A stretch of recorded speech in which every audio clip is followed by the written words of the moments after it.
Morning, Jack. Morning, hello. Whilst we waiting for the presiding officers, Deputy Minister, it looks like you'll have to get ready to start.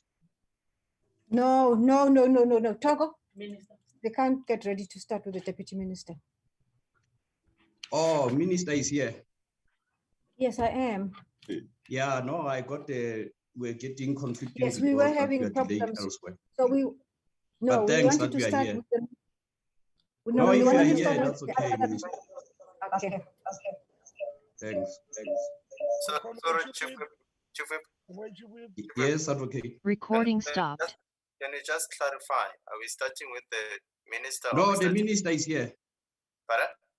We're starting as programmed. Okay. Nothing changes on the program here. Okay. If you can just indulge me for a minute. Comrade Chief Whip. Good morning. I apologize in advance. There is load shedding where I am. I'm sitting in my car. I'm gonna switch off my video when I speak. I apologize in advance. What a nice car. The dove. Yeah. I'm gonna switch off my when I speak. I'm gonna switch off my. It's dangerous, Honorable Dove, to show your cars. Showing off your cars and assets is dangerous, Mr. Dove. The hawks these days. Be careful. I'm sitting in my car. Don't you have load shedding? Don't you have load shedding? Yeah, there is load shedding. Yeah. No, normally. China is in an ambulance, it's not in a car. Shows I'm in where a we car. are. I'm right inside the car. Look at me. Good morning. Otherwise, I'm lost. I don't know whether they're already in the house. Good morning, honorable members. Good morning, Minister. Morning. Chairperson. I need to see what's happening. Hello. Recording in progress. Thank you very much. And greetings to everyone. In keeping with our tradition, I'll start off by bowing to my right and bow to my left. And having done so, call on all delegates and honorable members to observe a moment of silence for prayer or meditation.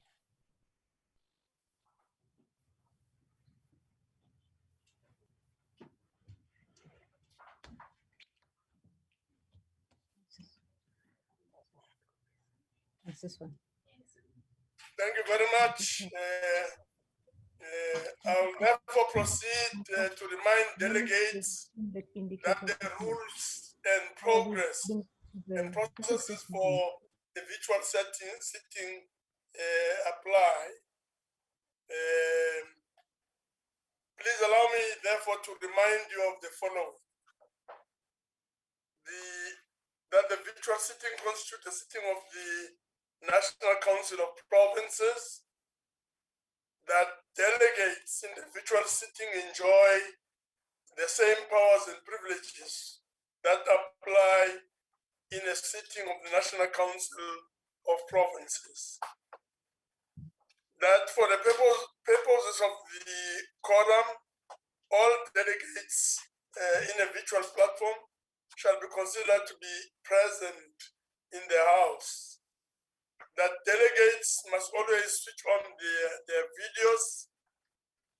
That delegates should ensure that their microphones on their gadgets are muted and must always remain muted unless you have a permission to speak. That the interpretation facility is active and that any delegate who wishes to speak must use the raise your hand function. And by now, of course, almost all members are familiar with the raise your hand function. And having done that, Honorable delegates, I'm informed that there will be no notices of motion or motions without notice.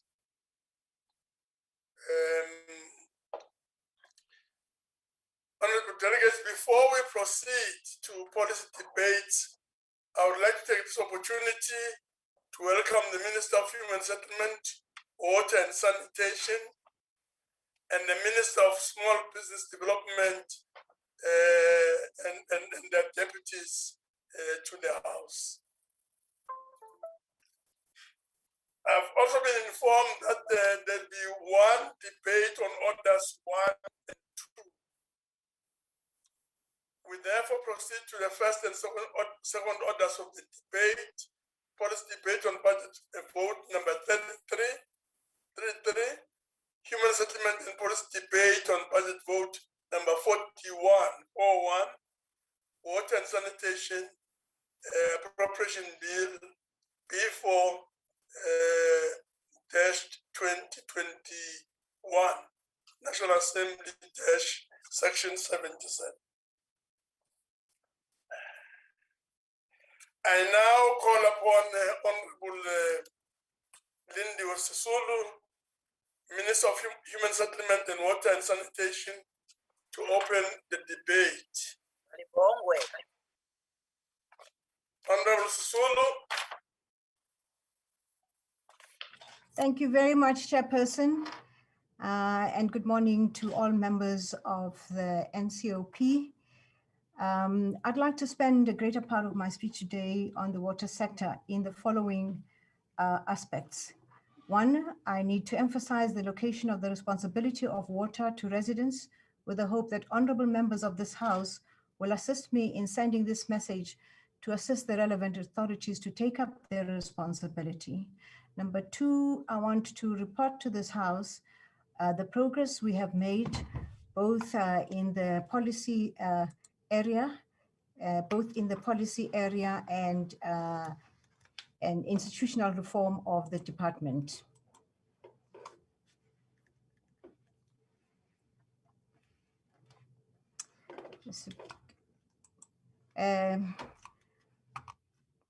Chairperson, we're having a slight technical glitch here in connecting, must be the load shedding problems we're experiencing here in Gauteng. So from time to time, Chairperson, I ask for your indulgence in allowing us to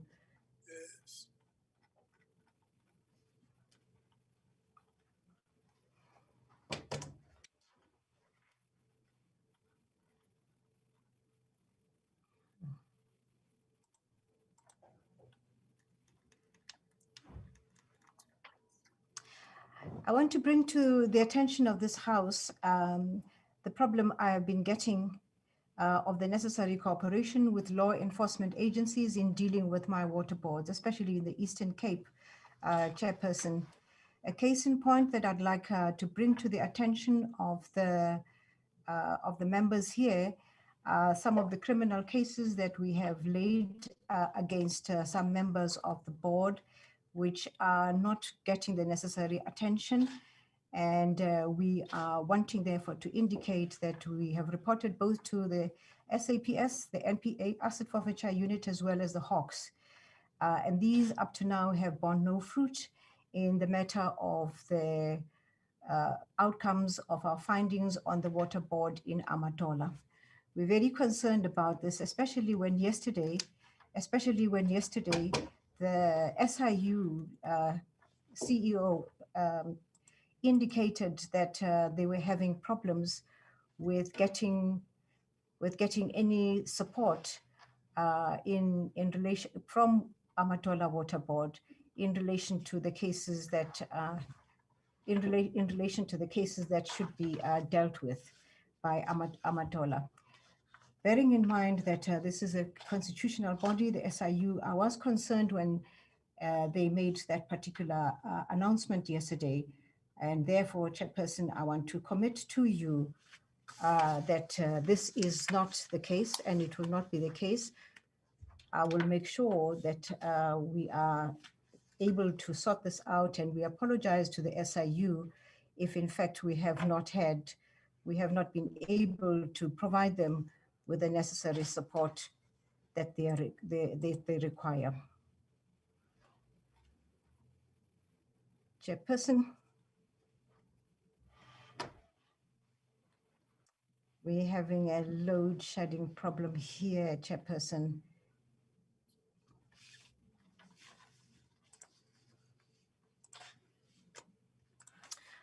On the first matter, Chairperson, where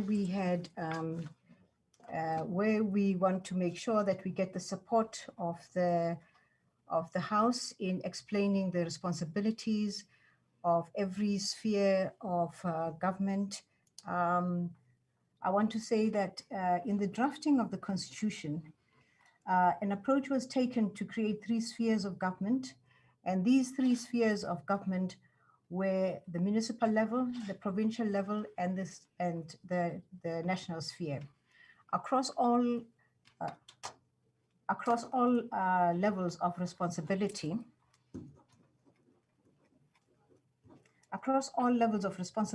an attempt was made to allocate responsibility in line with the level of operation of a particular sphere. In water, the local government level is given specific responsibility over potable water, i.e. water for the citizens, households, and any other enterprises in the area. The national level has been given the responsibility for bulk and raw water and water security. Municipalities, therefore, especially those accredited with the status of Water Services Authority, are required to provide water to household and small industries, but strictly not my department, as we have no legislative jurisdiction over municipalities. These municipalities buy water from my water boards to supply to our citizens. This is a message that I'd like this House to communicate to our people, especially those municipalities that have been given the responsibility of ensuring that they have the authority, and they are called water authorities. This is normally very difficult to communicate, because for the people out there, anybody who is responsible for water must be responsible for all water.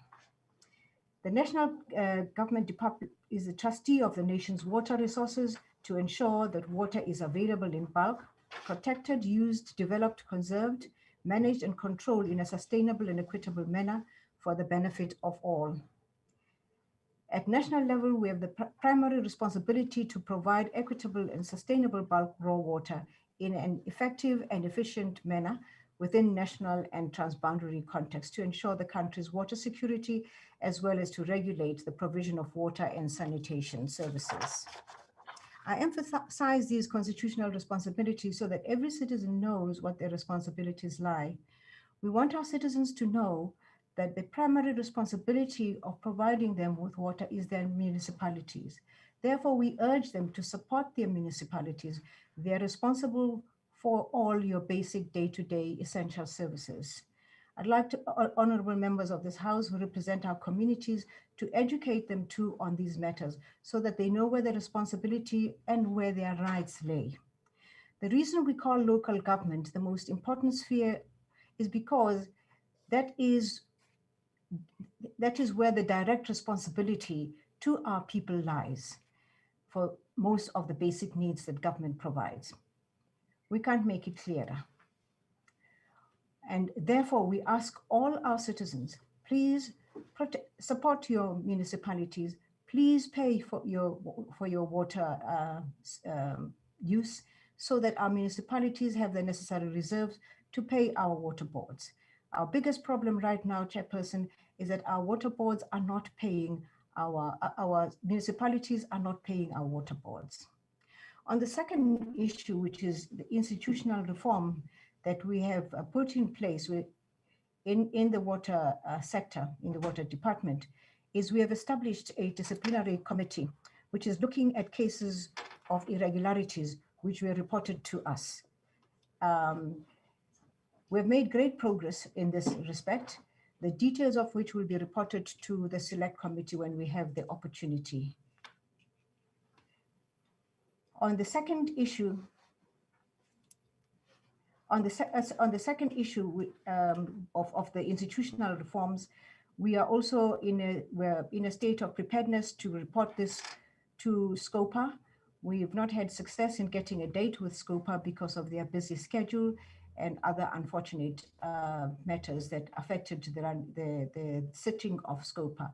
But we're very keen to report this to SCOPA to indicate our state of preparedness to deal with issues of corruption and irregularities that have emanated from our sphere. We've restructured our department.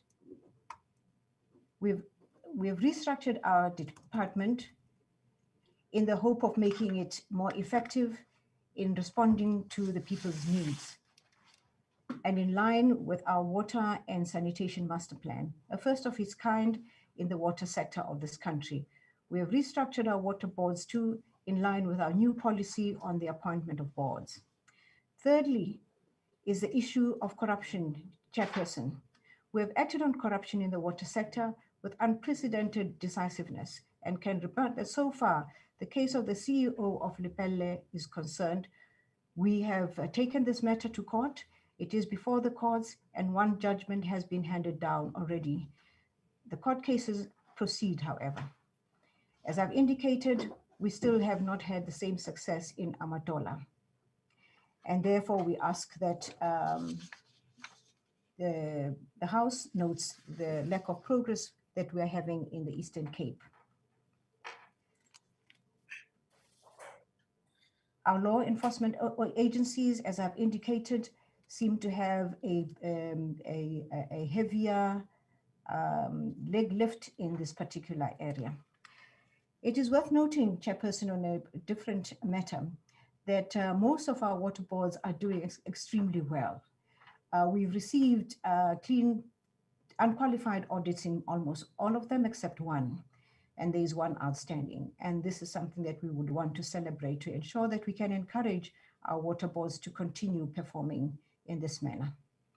We also want to bring to your attention that last week we went to the Northern Cape, where the Sidibeng Water Board had successfully completed the Northern Cape Drought Relief Project.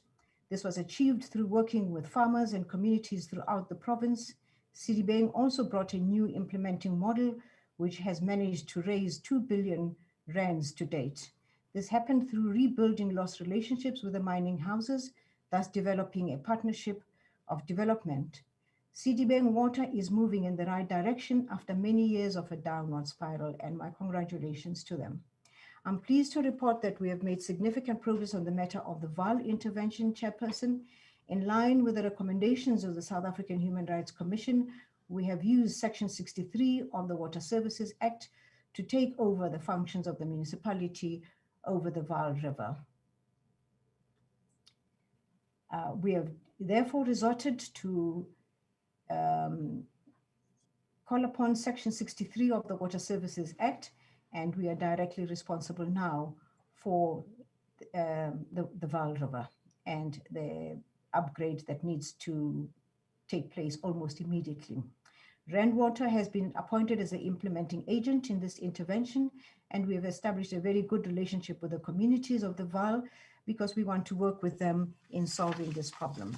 And I want to thank them for their patience with us. It has taken a long time for them in an affected area for us to get to this point, but we are here now and we are wanting to get their support to move forward to make sure that the matter of the Vaal is put to rest. Our master plan chairperson will serve before cabinet soon and will also bring it to this house because this is our blueprint for the future. The water infrastructure backlog is huge, and it's a known fact that the fiscus is strained. As a department, we will be driving policy direction that will create fertile ground for private sector partnership and participation. This policy direction will focus on the identification and packaging of viable capital projects and operations and maintenance initiatives in partnership with all other relevant government departments and municipalities. This will require integration of funded public resources that will open doors for the private sector participation. I'll announce the details of these in due course, But it's time for the private sector and banking sector to partner with the department towards the provision of sustainable water services for all in South Africa. Chairperson, I'd like to move now to the matter of human settlements because for some reason I am stuck with these two matters, and how to juggle them has been a very big problem. On the matter of human settlements, Chairperson, we have not had an exciting year. We cannot boast of our housing yield. However, we have realized that in some instances, this is a very resilient industry. Unfortunately, a great number of businesses that have made it possible for us to achieve what we have achieved over the years did not fare as well in this particular area or in this year. We intend to support them to get back on their feet. The COVID-19 pandemic has really taught us, on the one hand, how to make do with what we have, and on the other hand, it has made us realize the resilience of our people, their ability to rise above their differences and work together. We experienced several tragedies in the area of human settlements, Chairperson. The first being the cyclone that destroyed several homes in Mthatha. The second were the fires in Masiphumelele and Taiwan. The response of our people was amazing. So too was the working relationship between the three spheres of government. I must congratulate the three spheres of government in Cape Town. For the time that we were working on this, we had a very good relationship, and I hope it continues. The most painful of the tragedies that we experienced in Cape Town was the death of 4 young boys who died in Vuk'uzenzele. Vuk'uzenzele is an informal settlement that has been waiting to be upgraded for many years, and we are hoping to give it a priority to make sure that we can indicate to our communities there that this will not happen again. We should not have young people dying because of the slow pace of delivery in our country. We've partnered with the municipality and the department at provincial level in Western Cape so that we can give them the necessary support. The informality in Cape Town is shocking. However, our sincerest condolences go to the loved ones of those who lost their lives. Over the next 3 years, an amount of 10 billion has been ring-fenced to accelerate the upgrading of informal settlements. The rapid growth of informal settlements in all major cities and towns necessitated a review of funding frameworks.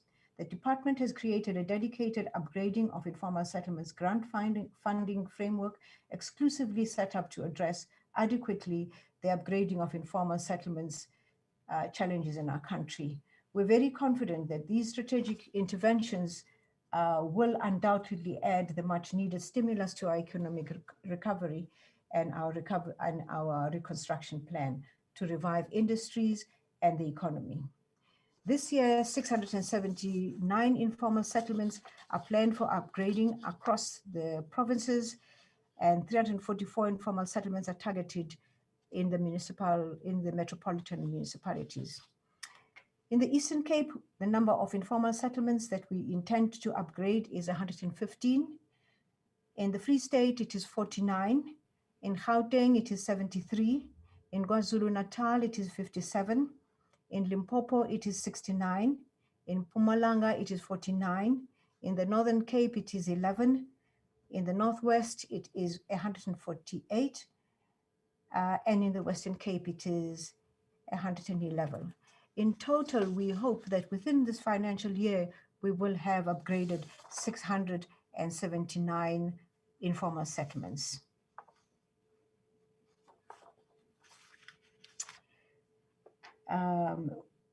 In line with this, Chairperson, we are intending to ensure that we can give the municipalities, especially those that have the status to provide services, an upgrade in the amount of money that we're providing to them.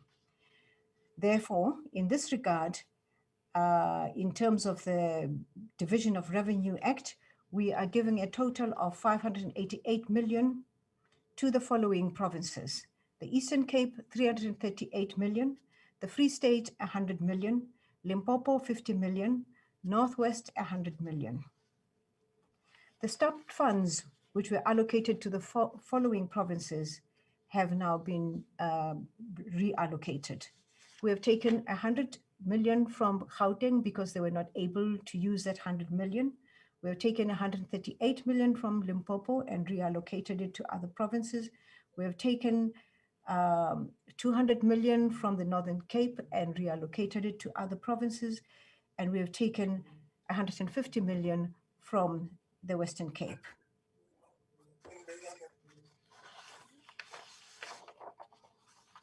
Chairperson, after several discussions and meetings, the metros were required to submit recovery plans due to the non-credibility of the plans for Mangaung City and the city of Johannesburg. We've agreed that 300 million will be stopped from each of these metros and be reallocated to the following. Buffalo City will get 200 million from this reallocation. Ekurhuleni will get 300 million from this allocation. Tshwane will get 200 million from this allocation, Chairperson.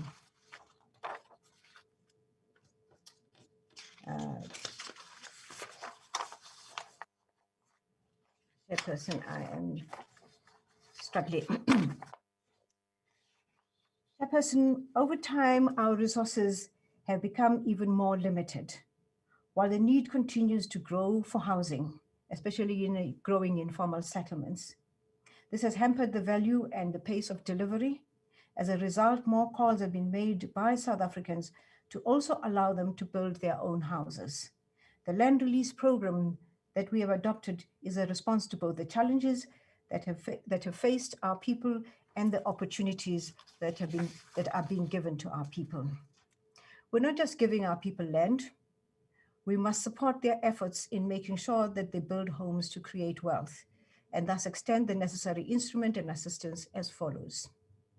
One, we want to adapt our legislation to allow for various interventions and instruments to support people to build their own homes on the land that has been released to us. Thankfully, through the program that the Deputy President has been chairing, we had requested that most urban land be given to human settlements. We are yet to see the outcome of that, but land parcels have already been given over to us, and we want to use them to partition them and make sure that we can give land, allocate land to our people and make sure that we assist those people to build houses. We have as a program called Zenzeleni program and a voucher scheme program, which will help us help these people build their own houses. We want to review the built environment regulatory framework to allow people to build more easily while not compromising safety and quality of services. To accommodate this concern, national guidelines will be developed to allow the cost of building and complying with regulations to be more accommodative. We shall accelerate the provision of interventions, products, and financing instruments to support people who build their own houses and create wealth. We have an owner-build voucher scheme that is one of the instruments that is being refined to assist this. We shall continue to promote new technology for those house constructions, and there are many cutting-edge innovations that we're currently exploring.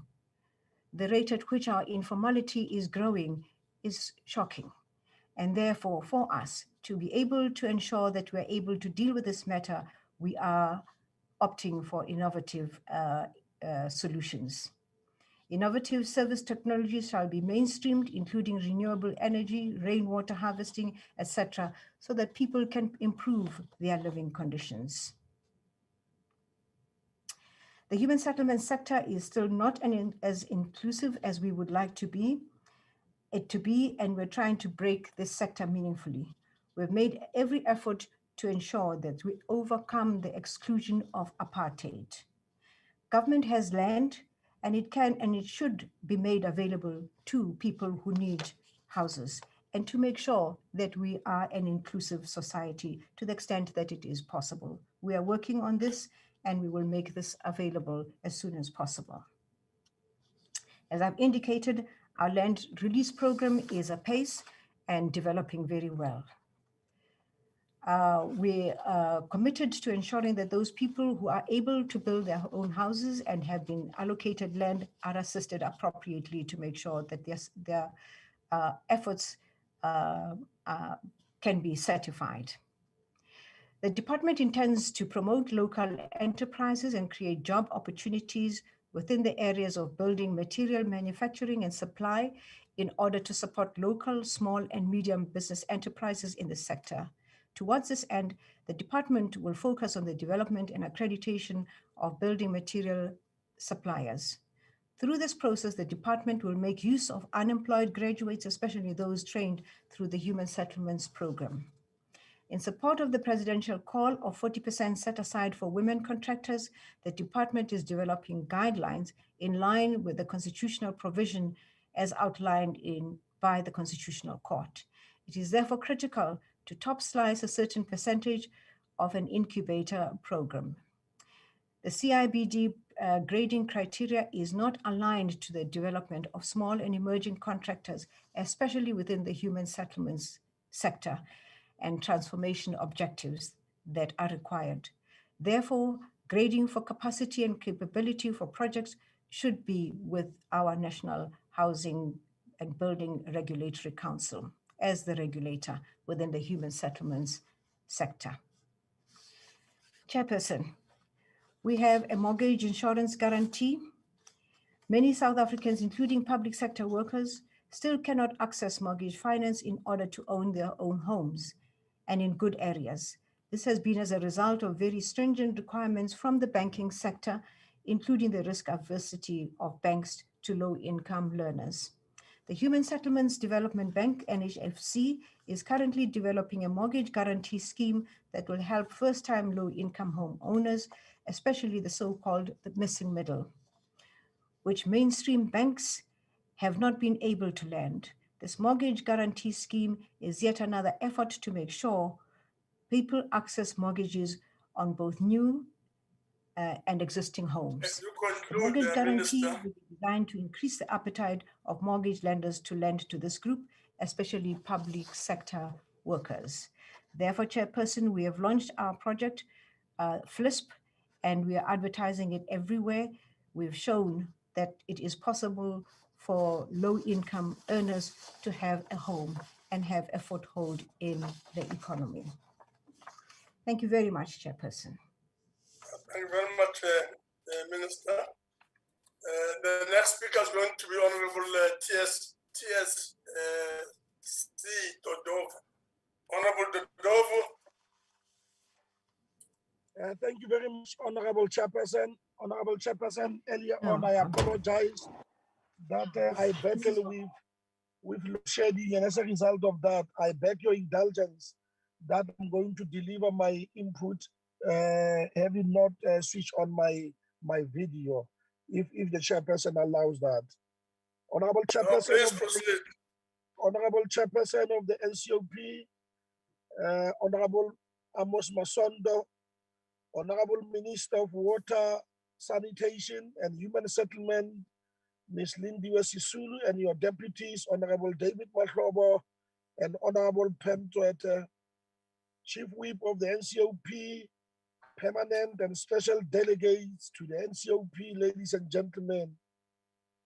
During the last 27 years, since the advent of the new democratic dispensation, when the ANC came into power, the ANC-led government implemented various human settlement and water management policies and strategies in order to reduce the housing backlog, to ensure universal access to quality water services, and to provide sanitary facilities, especially to the poor people of our country.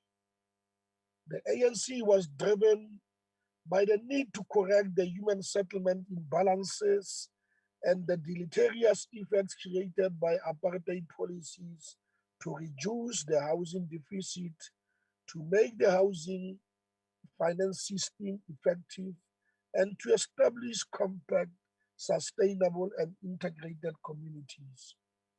This policy intervention, Honorable Chairperson, were necessitated in order to address the exclusion of the significant proportion of the population from economic opportunities and social services, which had to do with the form of human settlement patterns, low density, high income, well-serviced white suburbs, close to work areas, and large impoverished, sprawling, poorly serviced, and black townships on the urban periphery and in the rural landscape of South Africa. Honorable Chairperson, the Human Settlement Budget Vote 33 and the Water and Sanitation Budget 41 for the 2021 and 2022 financial year we are considering today in this House of Parliament indeed seek to continue the journey that Nelson Mandela started in 1994, a journey of eradicating informal settlements and of building sustainable human settlements, a journey of providing sufficient, reliable, clean water, especially for the poor, and to support socio-economic growth of our country. Indeed, a journey of reducing the sanitation backlog and ensuring universal access to sanitation. Honorable Chairperson, on the 28th of May 2021, our select committee engaged with the Department of Human Settlements with regard to Budget Vote 33. The department presented its midterm strategic framework as well as its annual performance plan and budget allocation for the financial year 2021-2022. On Program 1, which deals with administration, our committee feels that the department must continue to provide strategic leadership and effective management, especially in attaining unqualified audit opinion, comply with statutory prescripts, and implement its internal audit plan, its anti-fraud and corruption plan, and its ICT and the risk management plan. On Program 2, the Integrated Human Settlement Planning and Development, it is the view of our committee that the department should effectively manage the development of policy, planning, and research. It must oversee the delivery of the Integrated Residential Development Program and also to coordinate intergovernmental partnership with stakeholders. On Program 3 that deals with informal settlement upgrading, it is the view of our committee that the department must fully utilize the newly created informal settlements upgrading partnership grant to upgrade and to formalize more than 300 informal settlements each year over the medium term and deliver 180,000 stands with access to municipal services to our people. On Program 4 that deals with rental and social housing, it is the view of our committee that the department must fully promote the promotion of affordable rental housing. It must monitor the performance of the Social Housing Regulatory Authority. It must develop the capacity, the capabilities in the rental housing sector through intergovernmental collaboration and evidence-based research. And lastly, it must complete the evaluation study on rental housing tribunals and implement the Human Settlements Capacity Assembly Program. On the last program in respect of human settlement dealing with affordable housing, the committee feels that the department must continue to effectively monitor the provision of affordable housing finance, monitor the market trends, develop research and policies that respond to demand of housing in our country, and must oversee all housing finance entities that report directly to the minister.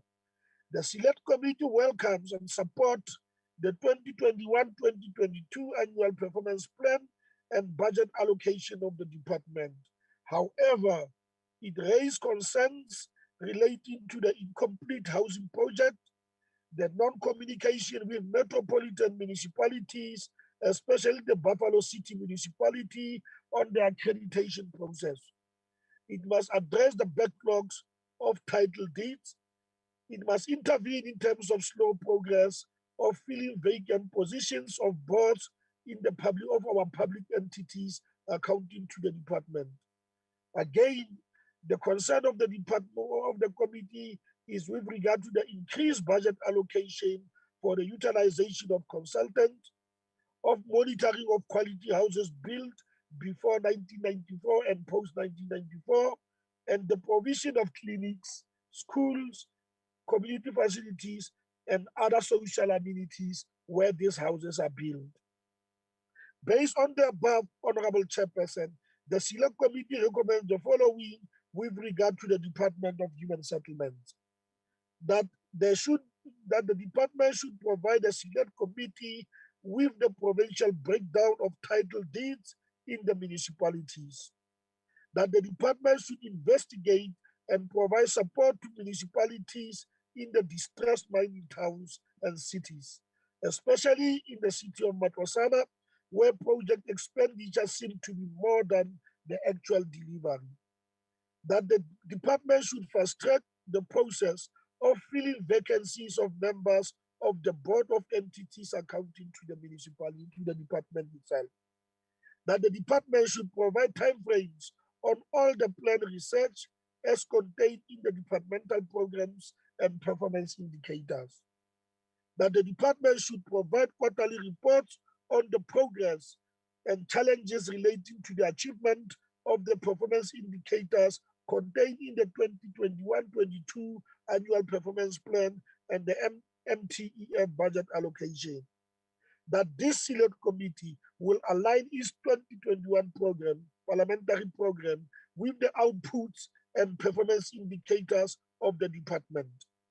That the Select Committee will, during this financial year, conduct proactive oversight visits to selected provinces in order to monitor the implementation and completion of the housing projects and the title deeds in the local municipalities. Honorable Chairperson, on the 14th of May 2021, our Select Committee also engaged with the Department of Water and Sanitation with regard to budget vote 41. The department presented its midterm strategic framework as well as its annual performance plan and budget allocation. On program 1 that deals with administration in the Department of Water and Sanitation, the committee noted that the output indicators of the program include performance and financial information related to target procurement budget spent on youth, women, and people with disabilities, as well as the implementation of the financial recovery plan, as well as the international relations program. On program 2, water resource management, the committee supports the department in its efforts to ensure that the country's water resources are protected, used, developed, conserved, managed, and controlled in a sustainable manner for the benefit of all people and the environment itself. In respect of program 3, water service management, the committee supports the department in developing, rehabilitating, and refurbishing the raw water resources and water services infrastructure to meet the socio-economic and environmental needs of our country. On program 4, that deals with the allocation for infrastructure program, the committee noted that in this regard, the department will ensure the allocation of the regional bulk infrastructure grants, water board allocations, and water service infrastructure, as well as its implications to local government. In view of the programs of the Department of Water and Sanitation, this Select Committee welcomed the 2021 and 22 annual performance plan and budget allocation of the department. The committee has noted, however, that the annual performance plan has been aligned and integrated very, very well with the medium-term strategic framework, as well as the 2021 State of the Nation address by the President.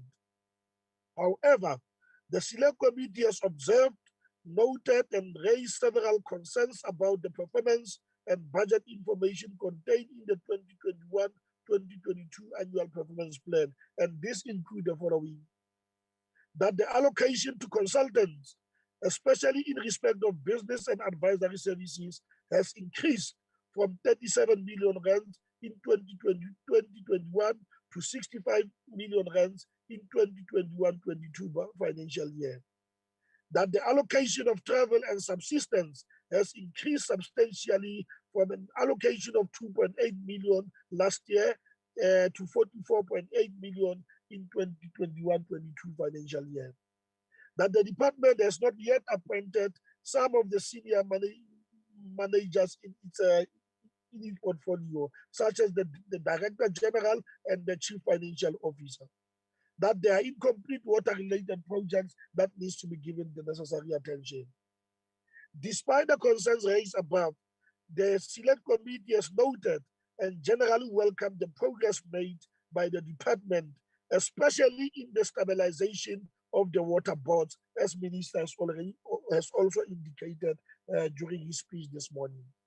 And this by ensuring that all the water boards are taken through the open and transparent process of appointing people with the requisite competencies, skills, and qualifications to serve as members of the water boards. And the committee welcomed that very, very much. In view of the above, Honorable Chairperson, the Select Committee makes the following recommendations for consideration by the Minister and the Department. That the Department of Water and Sanitation should fast-track the process of appointing the Director General and other top officials. That the department should provide the provincial update report on the status of water and sanitation projects, including support provided to municipalities like Madibeng, JB Max, and Dr. Sukhumuchi Mumpati. That the department should provide progress report on how it has resolved issues around the War on Leaks program. That the department should provide quarterly progress reports on achievements of outcome indicators as contained in the 2021-2022 Annual Performance Plan and budget allocation. And that the Select Committee will, during this financial year, also attend to the issues, conduct the issues of proactive oversight, visit some selected provinces and municipalities to monitor the implementation and completion of water projects, because that is very, very much important.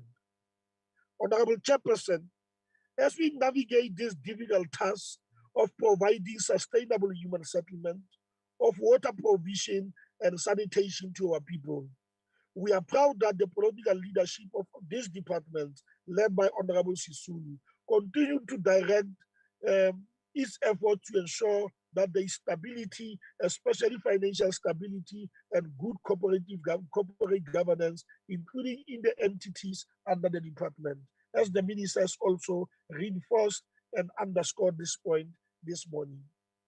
Going forward, Honorable Chairperson, we must ask ourselves what kind of leaders we need in our provinces, in our municipalities and public entities, leaders that must take our country forward. What constitutes leadership? What does it mean when we say we have entrusted some people with the responsibility to lead us, especially in the human settlement sector and as well as the water and sanitation sector? In our view, we think that leaders are the shepherds and not the sheep. Shepherds are expected to guide, direct, protect, and point to a path. They cannot follow wherever the sheep want to go. Sheep may want to cross a public road in search of greener pastures. But if shepherds notice an oncoming car, should he let the sheep to cross the road, or is it his responsibility to ensure they do not cross, even though they are agitated to do so? True leadership is about being willing to swim against the tide. It is about climbing the tallest tree to get a better view. It is about casting your eyes beyond your toes while tripping on the obstacles along the way. Being the North Star to the wandering travelers, saving the crew of a shipping ship, even when to do so could lead to death. This is what we need in respect of water and sanitation, as well as human settlement. Even parents, Honorable Chairperson, do not indulge in every whim of their children. It is their duty sometimes to say no, even if the child kicks and screams for whatever takes its fancy and seems nice to have at the time. To students, teachers are like directors to a cast.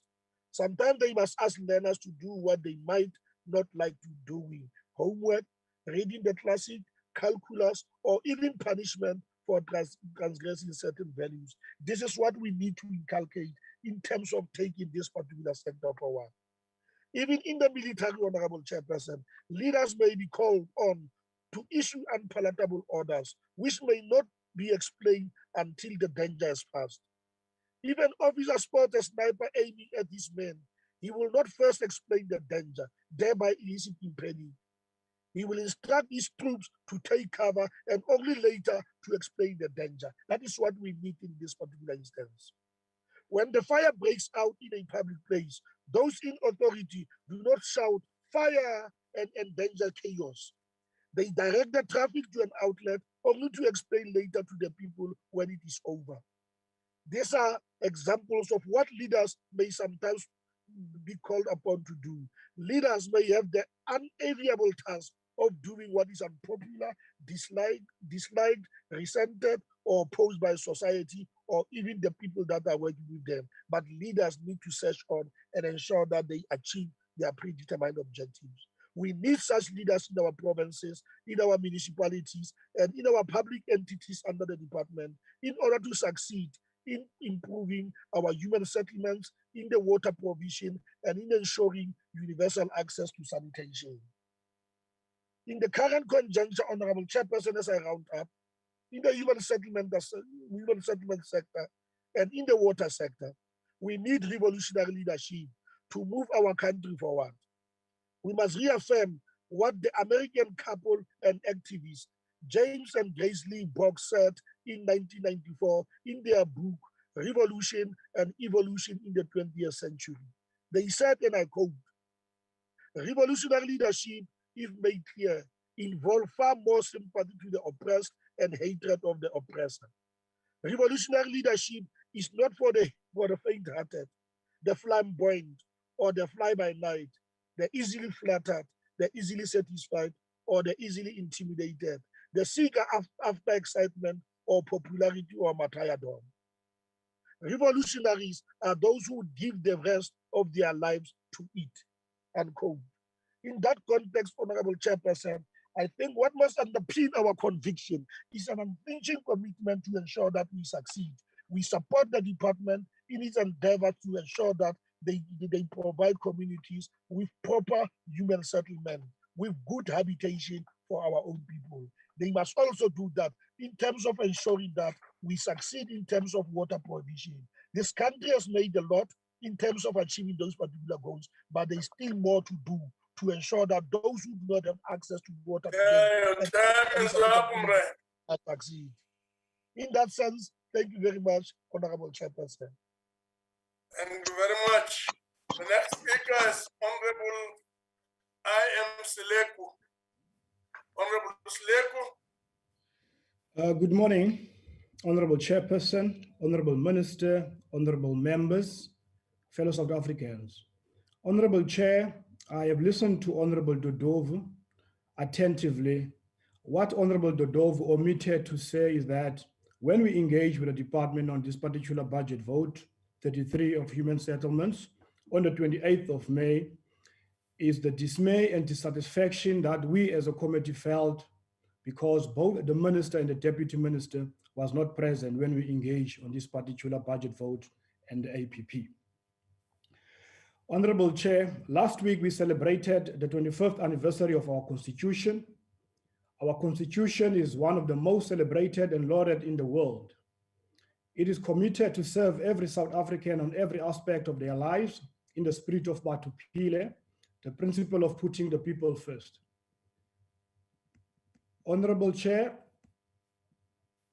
the Department of Human Settlements derives its core mandate and responsibilities from Section 26 of the Constitution and Section 3 from the Housing Act number 107 of 1997. These pieces of legislation force the National Department to drive an effective and sustainable housing development process in collaboration with provinces and municipalities. The department is subsequently responsible to facilitate the existence of housing development capacities in provinces and municipalities. Honorable Chair, in 1994, after the democratization of South Africa, the then Minister of Housing, Minister Joe Slovo, had every intention to create houses for our people when the government created the National Housing Strategy and Plan. That intention unfortunately faded with every passing year, particularly when ministers come to us with grand plans to put housing on the right path, when in actual fact, we see little commitment and mere achteruitgang. Honorable Chair, recently I asked the Minister in writing, how many provinces will not spend their housing allocation? The response was, the pre-audited expenditure of provinces on 31st March 2021 amounted to 14.7 billion, which is 96% of the total available funds, and that 552.6 million could not be fully spent by 7 provinces. Honorable Chair, we cannot celebrate housing in this country when 7 provinces fail to spend their budgets. The reality is that in these 7 provinces, Eastern Cape, Free State, Gauteng, Limpopo, Mpumalanga, Northern Cape, and Northwest, our people's constitutional right to live in dignity is being violated.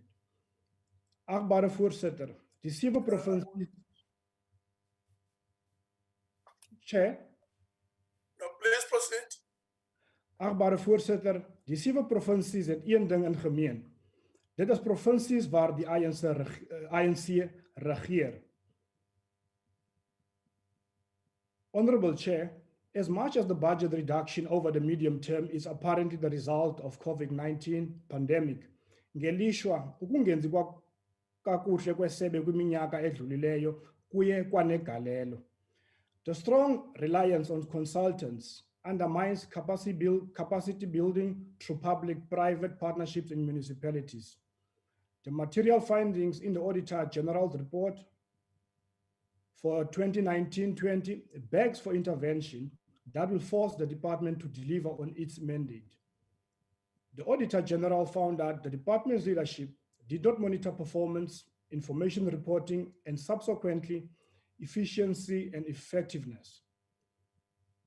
The department developed a plan to act on the findings of its performance information, but the AG still found out senior management failed with the implementation of the plan. Once again, the HR plan was not fully implemented by the end of 2019-20 financial year. This led to a 68% implementation rate reported in the department's annual report of that year. In a typical ANC style, the department failed to take responsibility and to act on failed management. Instead, it increased its allocation for consultants under each of the 5 programs. This is a graphic illustration of how the department lacks the internal capacity or skills to deal effectively with housing. Honorable Chair, the reason for the entity's poor performance is bad governance and even worse, administrative non-compliance. This, coupled with low staff morale, set the Housing Development Agency up for failure. Inadequate systems led to the failure to identify and recover irregular, fruitless, and wasteful expenditure, the incurring of unbudgeted expenditure, and the contravention of Section 54, subsection 3 of the Public Finance Management Act. Projects such as the multi-million rand Shack project in Limpopo is an insult to our people. Minister Vateskande. Honorable Chair, the Title Deeds Restoration Grant intended to eradicate the Title Deeds backlog by 2020-21. It was declared a priority program for the department. At the end of 2020-21, the Title Deeds Restoration Grant concluded without the backlog being eradicated. Minister, how will the backlogs be addressed going forward? Surely, Minister, you realize that title deeds are extremely important to poor families, as houses serve as assets against which loans could be obtained to improve their dire circumstances. Minister, Do you realize that the state subsidized housing program fails its purpose without the title deeds and real ownership? It opens beneficiaries up to exploitation and financial losses. Minister, do you realize that there is no specific compliance with the delivery of houses for military veterans, nog eens waterskande? Honorable Minister, your erratic dealings with the boards does not inspire confidence, particularly when the local communities take governments to court for non-compliance on service delivery and poor infrastructure. These residents know what we know. It is time for change. Your threat to Honorable Basson that you will meet him in court does not reduce the unemployment rate, especially amongst young graduates that are South African, binne and buiten. Your ambition to become the president of the country and of the ANC werk ook nie vir ons nie, want dit vat jou fokus weg van jou taak. Asseblief minister, kry u prioriteite reg. Honorable Chair, iewers in die land is daar 'n provinsie wat slag om dinge te laat gebeur en waar munisipaliteite die mense se behoeftes eerste plaas.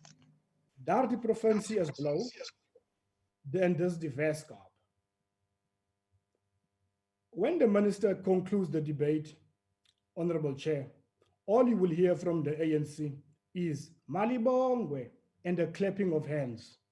They will in fact be clapping for failure. They will again become nothing else but cheerleaders in the council. We cannot tolerate a situation where the majority of provinces are not rendering services to our people, and the only progress evident is where the DA governs provinces. Less than a minute left. I thank you, Nkosi, baie dankie. Blij met jouw Weskaap. The next speaker is going to be Honorable Sheikh. Honorable Sheikh. Thank you very much, Honorable Chairperson, and greetings, Honorable members, Minister, Deputy Minister. Honorable Chairperson, providing access to clean water for all has been the goal of the ANC since 1994. But this objective can also be found in the Freedom Charter, which states, there shall be houses, comfort and security. This encapsulates the need for water supply and rights. As our 2019 election manifesto correctly outlines, we are building a capable developmental state that has improved the lives of millions of our people. Few countries in the world have succeeded in expanding vital services such as water, sanitation, electricity, roads, and housing to so many people in such a short time. Thus, as the ANC, in our 54th National Conference, we resolved on the need to ensure that water provision must be addressed as an integral part of human settlements. The tabling of the budget vote 33 and 41 happens at a time where our country is experiencing economic challenges due to COVID-19, and the readjustment of the budget spending priorities have changed significantly. And we must equally commend the Department of Human Settlements, Water and Sanitation and its supporting entities in the revised APP and strategic plans to ensure that the targets and priorities are aligned with the budget vote 33 and 41 and the medium-term strategic framework. In the State of the Nation address, the President highlighted pertinent key strategic areas for the year, which are defeating COVID-19, accelerate economic recovery, implement economic reforms to create sustainable jobs, and drive inclusive growth and fighting corruption. Furthermore, the Department of Human Settlements, Water and Sanitation has many challenges, such as spatial transformation, issuing of title deeds, and water challenges. South Africa is a water-scarce country, and the department, together with its supporting entities, are working towards ensuring water security for all. The department will focus on regulating and managing water resources and providing integrated and sustainable water service management, infrastructure planning and development over the medium-term strategic framework. The department will continue to conduct technical regulatory assessments on the provision of water services.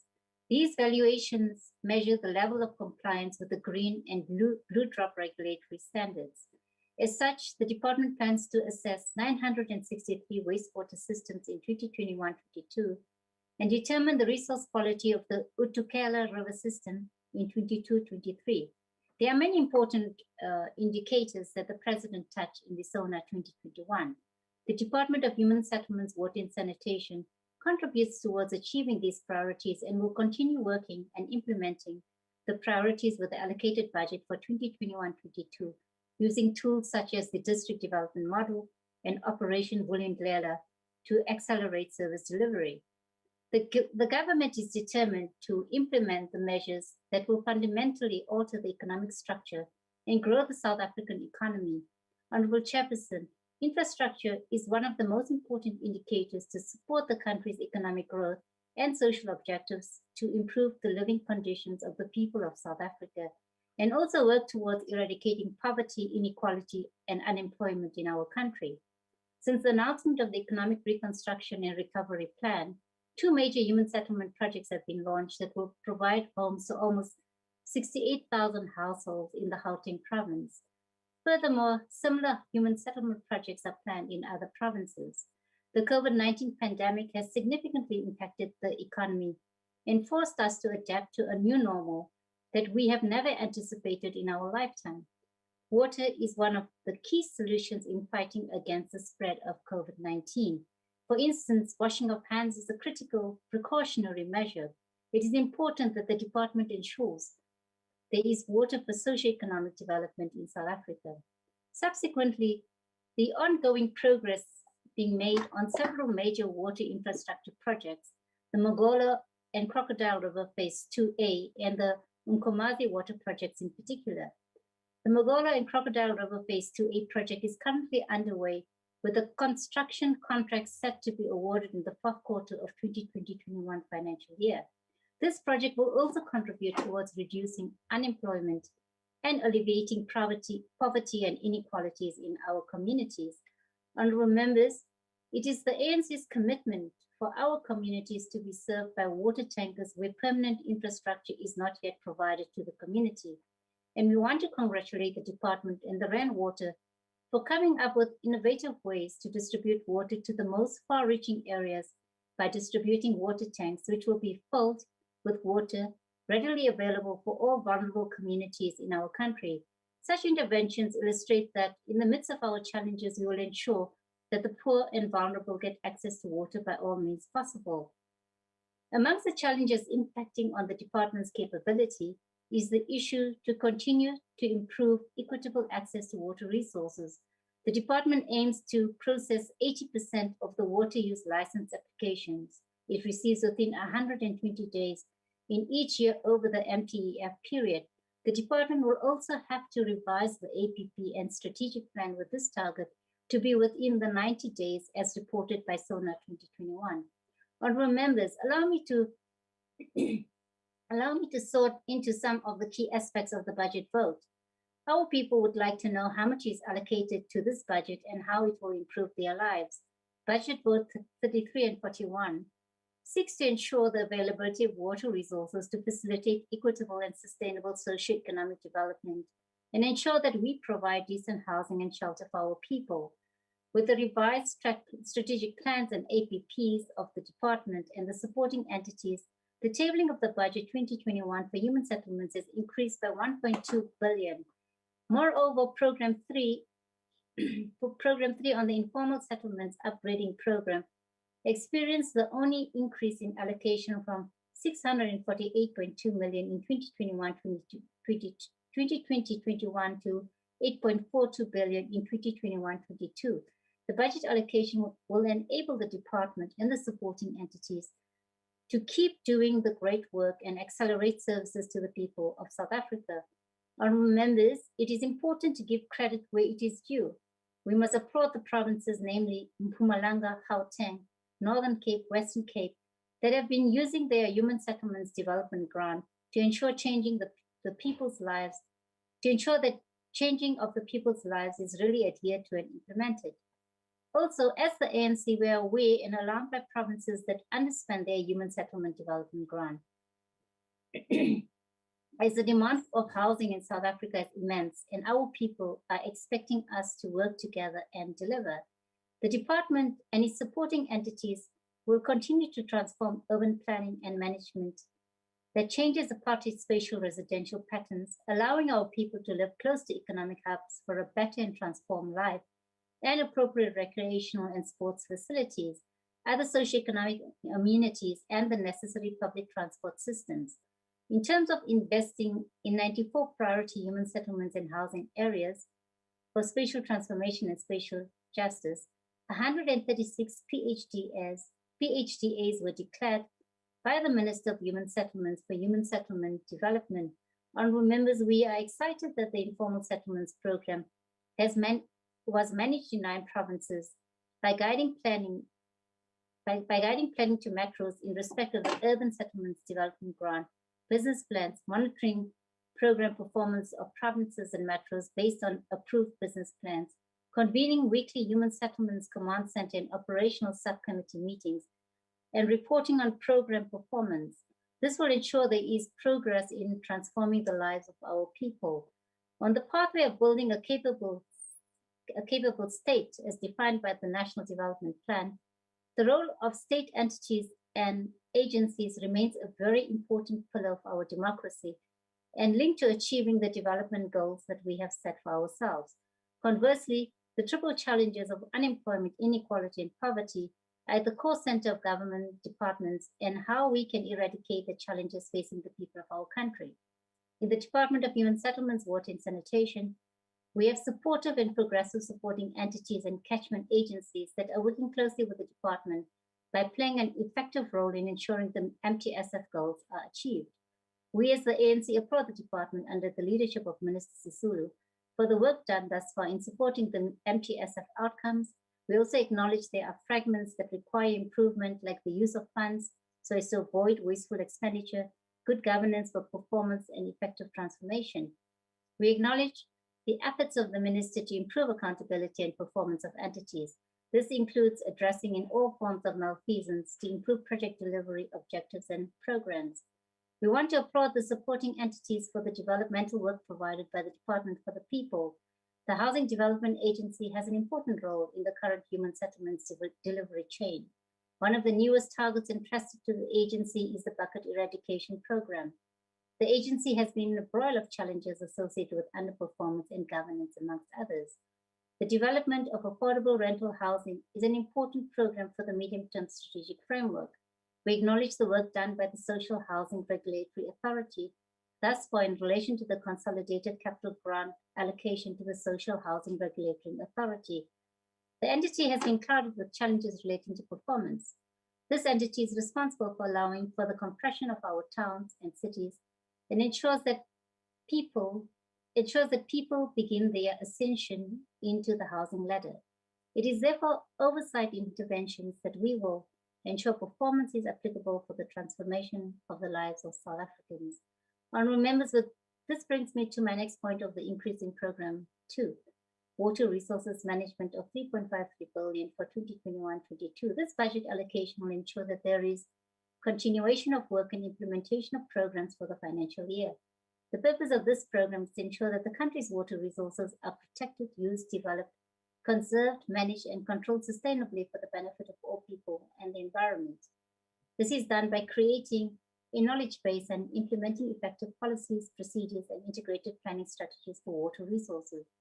Moreover, in Program 3, Water Services Management, focusing on integrated water resource management, infrastructure planning, and the development of the Regional Bulk Water Grant and Water Services Infrastructure Grant, dominates the budget allocations under the program. It is worth noting that the majority of these funds will be transferred to municipalities for various bulk water infrastructure projects that will be carried out by district municipalities. The 72 large regional bulk infrastructure projects will be under construction at various phases during the 2021-22 financial year, while 500 job opportunities will be created throughout the implementation of the regional bulk infrastructure projects.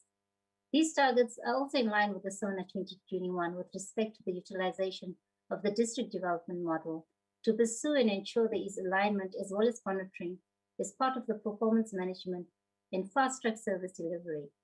Since the dawn of democracy, the Department of Water and Sanitation has been fundamental to the economic development and social well-being of the country, striving to provide sufficient, reliable, clean water to socio-economic growth. Therefore, Honorable Chairperson, the ANC supports this budget vote. I thank you very much. Malibongwe. Malibongwe. Honorable Sheikh. Malibongwe. Thank you very much. We will then move on to Honorable Matebula. Honorable Matebula.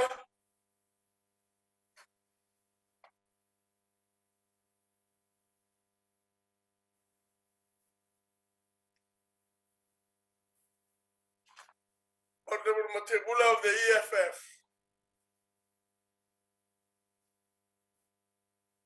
Honorable Matebula, if Honorable Matebula is not there, we'll proceed to Honorable M. Maseko.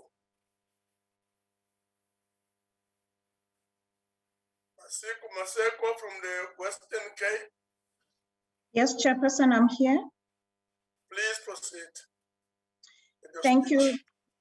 Thank you very much, Chairperson. Honorable Chairperson, fellow South Africans, the Western Cape government has consistently worked to be the best run provincial government, and our residents reap the benefits. The Provincial Department of Human Settlements has proven track record which shows just how effective the department has been in delivering housing opportunities to those who deserve it most.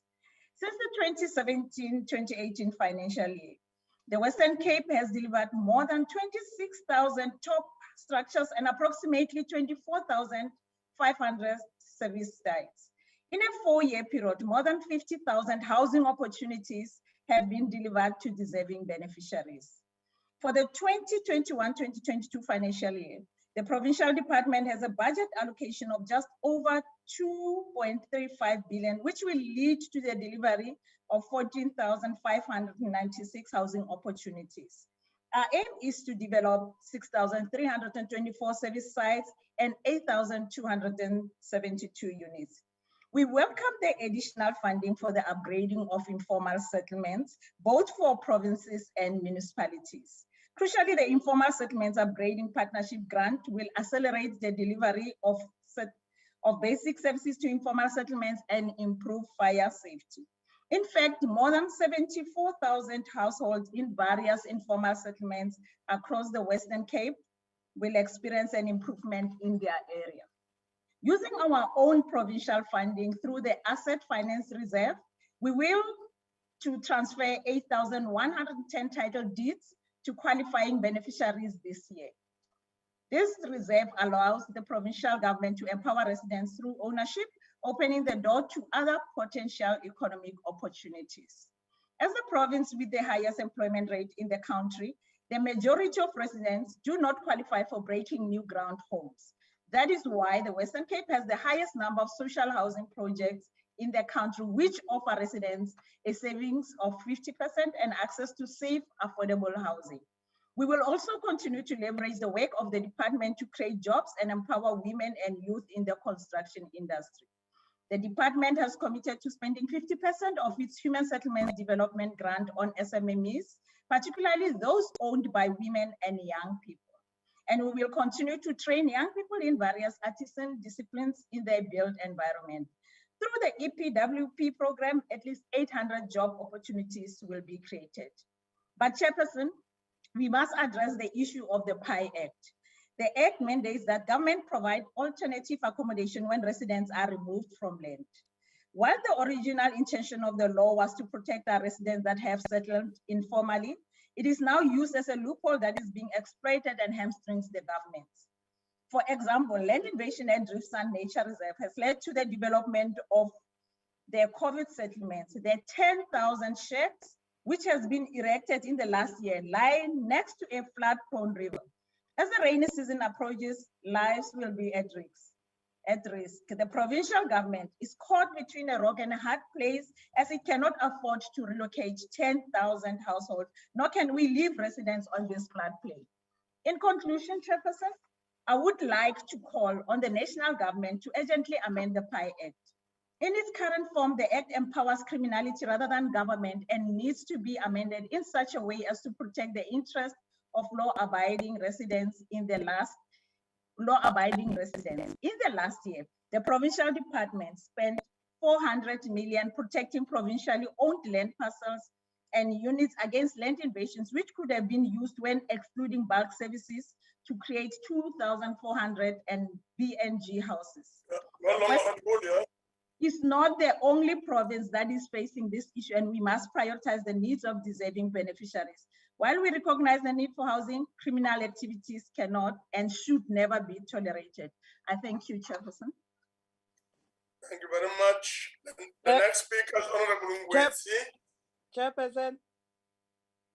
Yeah, I will come back to you, Matebul. Let's start with Ngwezi first. Okay, I've got the issue of electric card, so. Yes, now we'll give you time. Honorable Ngwezi. Sihlalo umhlangano yambose ngicela ukuba ngikhulume ngingaveli lapha ku television ngenxa yezimo ze network. Ngiyathokoza kakhulu. Greetings to the Honorable Minister and the Deputy Minister, honorable members. The development of an inclusive economy is an absolute priority for both Inkatha and as a people-centered party and the whole of South Africa.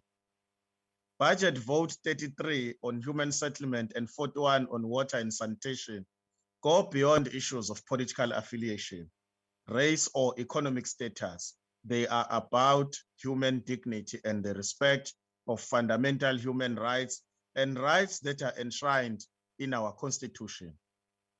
The Department of Human Settlement is mandated to establish and facilitate a sustainable process of housing development as provisioned under Section 3 of the Housing Act of 1997.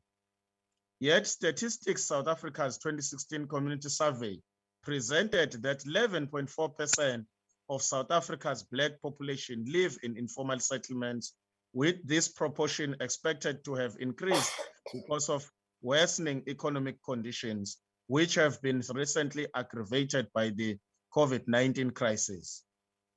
In this light, the expected Social Housing Regulatory Authority decrease at an average annual rate of 6.2% from 1.1 billion rand in 2020-2021 to 927.7 million in 2023-2024, and cabinet approved reductions amounting to 18.1 billion rand. 1 million rand could have negative impacts on subsidizing affordable rental housing units for low-income to middle-income households. The party welcomes the National Home Builders Registration Council's plan to increase the enrollment of subsidy and non-subsidy homes and increasing the number of homes inspections to protect consumers and better regulate the home building industry. However, the IFP has reservations on the deteriorating legitimacy of regulatory and maintenance boards within the water and sanitation sectors. Poor governance and management at municipal and departmental level filters through to the management of water boards, which are unable to deal with aging infrastructure effectively and efficiently. Also, operational costs are challenged by debt owed to water boards, while their creditors rightly demand payments. The department reported that municipal debt owed to water boards exceeds 8.6 billion rand and continues to rise. In addition, KwaZulu-Natal, especially eThekwini and the Ugu district municipalities, have been consistently destabilized by water protests, which is a shaming reflection on national priorities since access to water is a basic human right.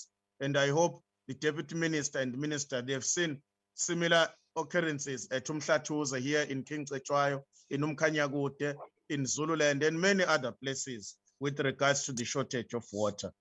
Within this perspective, the Provincial Water Master Plan that was presented by the KwaZulu-Natal government in May 2021 to the province's Cooperative Governance Portfolio Committee identified the lack of maintenance and replacement of aging facilities as being central to the province's water crisis.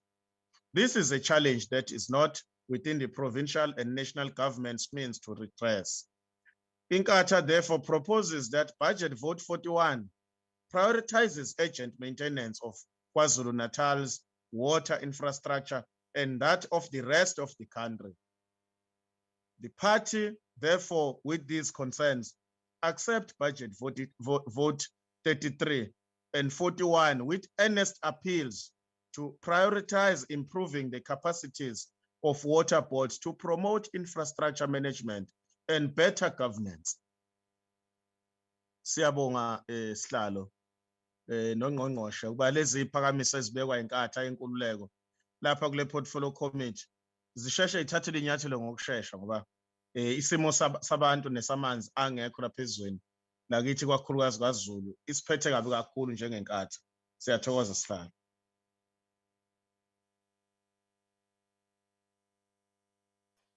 Thank you very much. Let's go back to Honorable Matebula.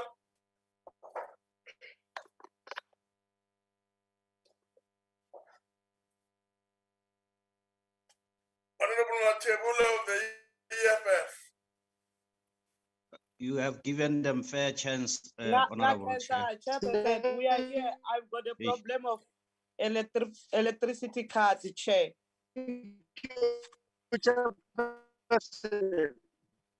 Chairperson, can you hear me? Yeah, please proceed. Thank you very much, Chairperson. Minister, the municipality owe 12.6 billion, of which 41% is amount to 9.9 billion goes down to the drain due to lack of poor maintenance by our department. There is no credit control in municipalities to control and arrest the increase in debt. Minister, we need to look at the water sector entities sustainable as they rely on government guarantees because they can't sustain themselves. Minister, you have spoken about the master plan that will ensure that there will be water for all South Africans. But you didn't tell us how are you going to bring water to rural areas, especially in areas such as Dr. J.H. Muroka, Tembisilia Hani, in Albert Lutuli, in Bushbuckridge, in Guyana, and in all municipalities in South Africa. Minister, water and sanitation is a human dignity, yet we still have areas without proper sanitation, whereas in school, the continuous sewer leaks in residential area are never fixed in all municipalities. Minister, you said it's not practical to install flushing toilets in every household in the foreseeable future. As you are saying to the country, your department is failing to deliver sanitation to the people of South Africa, especially in most schools in Guyana. They don't have water and proper sanitation. Your priorities for this financial year on water infrastructure project does not even have one of the rural area machine. Thank you, Minister. Yes, thank you very much, Honorable Matebula. We'll then move on to Honorable Maslow, the Deputy Minister of Human Settlement, Water and Sanitation. Honorable Maslow. Chairperson. Chairperson. Yeah, just hold on, Maslow. Matebula. Chairperson. Can you hear me, Yes. Chair? Then the EFF reject that budget vote, Chair. Thank you very much. Okay, thank you very much. Honorable Mahlobo, please proceed. Your Excellency, Chairperson and Deputy Chair, Ministers, Deputy Ministers, MECs, and honorable members, Your Excellencies, comrades and friends, during this epoch, Madiba's words remain profound when he said, I quote, massive poverty and obscene inequality are such terrible scourges of our times in which the world boasts breathtaking advances in science, technology, industry, and wealth accumulation, that they have to rank alongside slavery and apartheid social ills. He further said, as long as poverty, injustice, and gross inequality exist in our world, none of us can truly rest, I close quote. This pandemic, COVID-19, has exposed the global community for its failure to have a collective action to overcome and eradicate the scourge of poverty, injustice, and inequality. We are very pleased that the vaccine has been found, that has actually been produced in various countries to prevent the spread of this virus. The downside, Comrade Chair, is the behavior of some of the nations with greed and power, where they are accumulating more vaccine than they need, which is an apartheid protectionism. This apartheid protectionism is felt by millions across in the poorest countries, mainly in our continent. We are commending His Excellency, our President Ramaphosa, who's the champion for COVID-19 in Africa, working with India to ensure that there is a waiver with respect to the IP. This important call is being supported by more than 100 countries right now, including the US, and France has joined the very same action. It's important that we actually continue to look at the question of our individual and collective behavior in order to be able to deal with this scourge, which is the pandemic. We are also meeting, Chair, this month. We will be commemorating 45th anniversary of the June 16 uprising, and we are very indebted to the generation of men and women that has actually brought the freedom we enjoy. We are actually inspired by the words of Nelson Mandela when he said, young people are capable of bringing down the towers of oppression and raising the banners of freedom. While we are looking at the issues of water and sanitation, it is very important that we still have a long way to go before all people will be able to enjoy the essential human rights. We must therefore ensure that we improve the quality of water by reducing pollution. We must increase water use efficiency. We must implement integrated water resource management. We must be able to support and strengthen the participation of local communities in improving water and sanitation management. Your Excellency, Chair and members, the ANC-led government over the last 27 years have done a lot to expand access to services to all those South Africans who were actually denied these services. But we must be able to indicate that the latest statistics by the Stats SA in terms of general household survey indicate that between 2002 to 2019, we've moved from 84.4 to 88.2 in terms of access, but we are also at the very same time with respect to sanitation, moved from 61.7 to 82.1 in terms of access. But in the very same period, Chair, we must be able to indicate that there's been a decline by those who are paying for the services. And our message is that those who can afford to pay, they should be able to pay for water so that we can be able to provide quality services. Despite our advances that we have recorded, we are the first to admit, Chairperson, that more still needs to be done, especially in rural areas, wherein services and infrastructure are poor, and in certain instances, they are non-existent. In our urban areas, Chairperson, there is a continuous experience of service delivery disruption or failures for a variety of reasons. If you look at the budget, the detailed plans that are there, more money is being allocated by the ministry so that we can be able to service the rural communities of Mpumalanga, Limpopo, KwaZulu-Natal, Eastern Cape, and the other areas. Water is important for economic growth, Chairperson. We must be able to note that without water and the network industries, it cannot become a bedrock. It is a catalyst and enabler for economic recovery. That's why when you look at the NDP and the Economic Reconstruction and Recovery Plan, we are on track to be able to say water is one of the apex priorities. We wanted to actually request that we need to put more investment by both the public and the private sector to ensure that we invest in the supply of water and sanitation.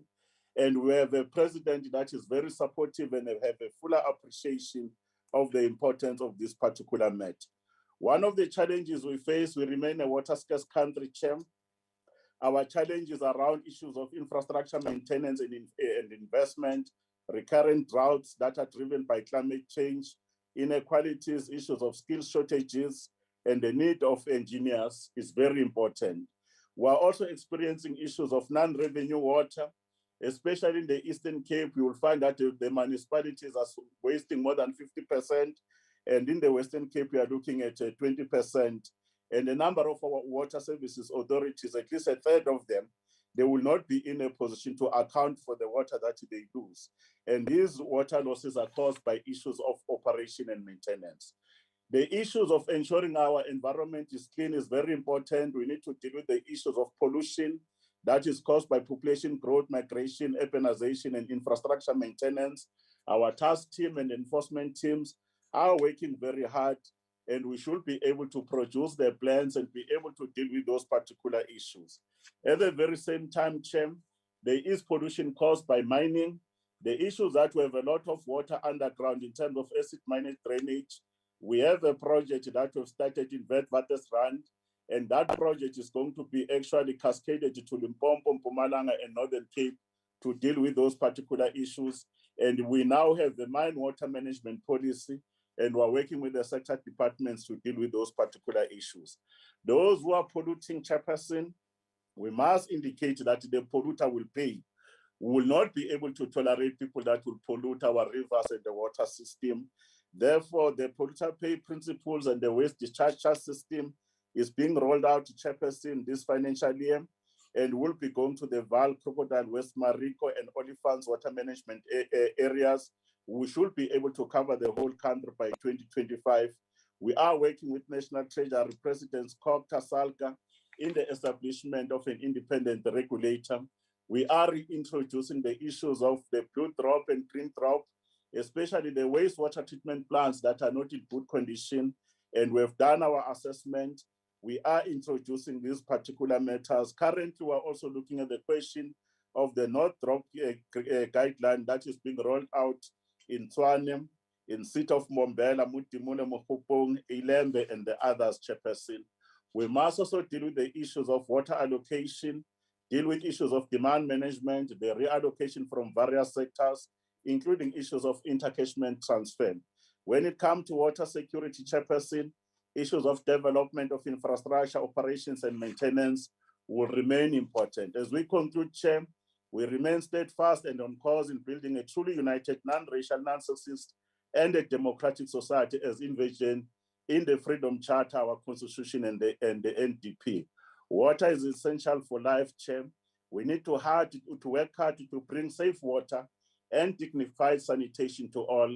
Let's provide families with hope, health, and the opportunity to break the cycle of poverty, unemployment, and reduce inequality. South Africa and the world are in the midst of profound challenges, Chair, but equally this epoch is full of opportunities. The prospects are bright, while the challenges might look severe. We remain vigilant of the dangers faced by our revolutionary advance, but we are never rigid nor inflexible or inactive to change. On this day, Chair, we remain inspired by the original aspiration of our forebears, and our tasks are far from complete in advancing our noble objectives of freedom, human rights, and social justice. We are motivated by the desire to create and fulfill our promise of a better life for all. The youth of the globe must unite in creating a just and humane society. Let's continue to be inspired by Madiba when he said, "The future belongs to all our youth." As some of us near the end of our political careers, younger people must take over. They must seek and cherish the most basic condition of peace, namely unity in our diversity, and find lasting ways for that particular goal. I close quote. God bless South Africa, her sons and daughters. I thank you very much, Your Honorable Chair. and the other members. Thank you very much.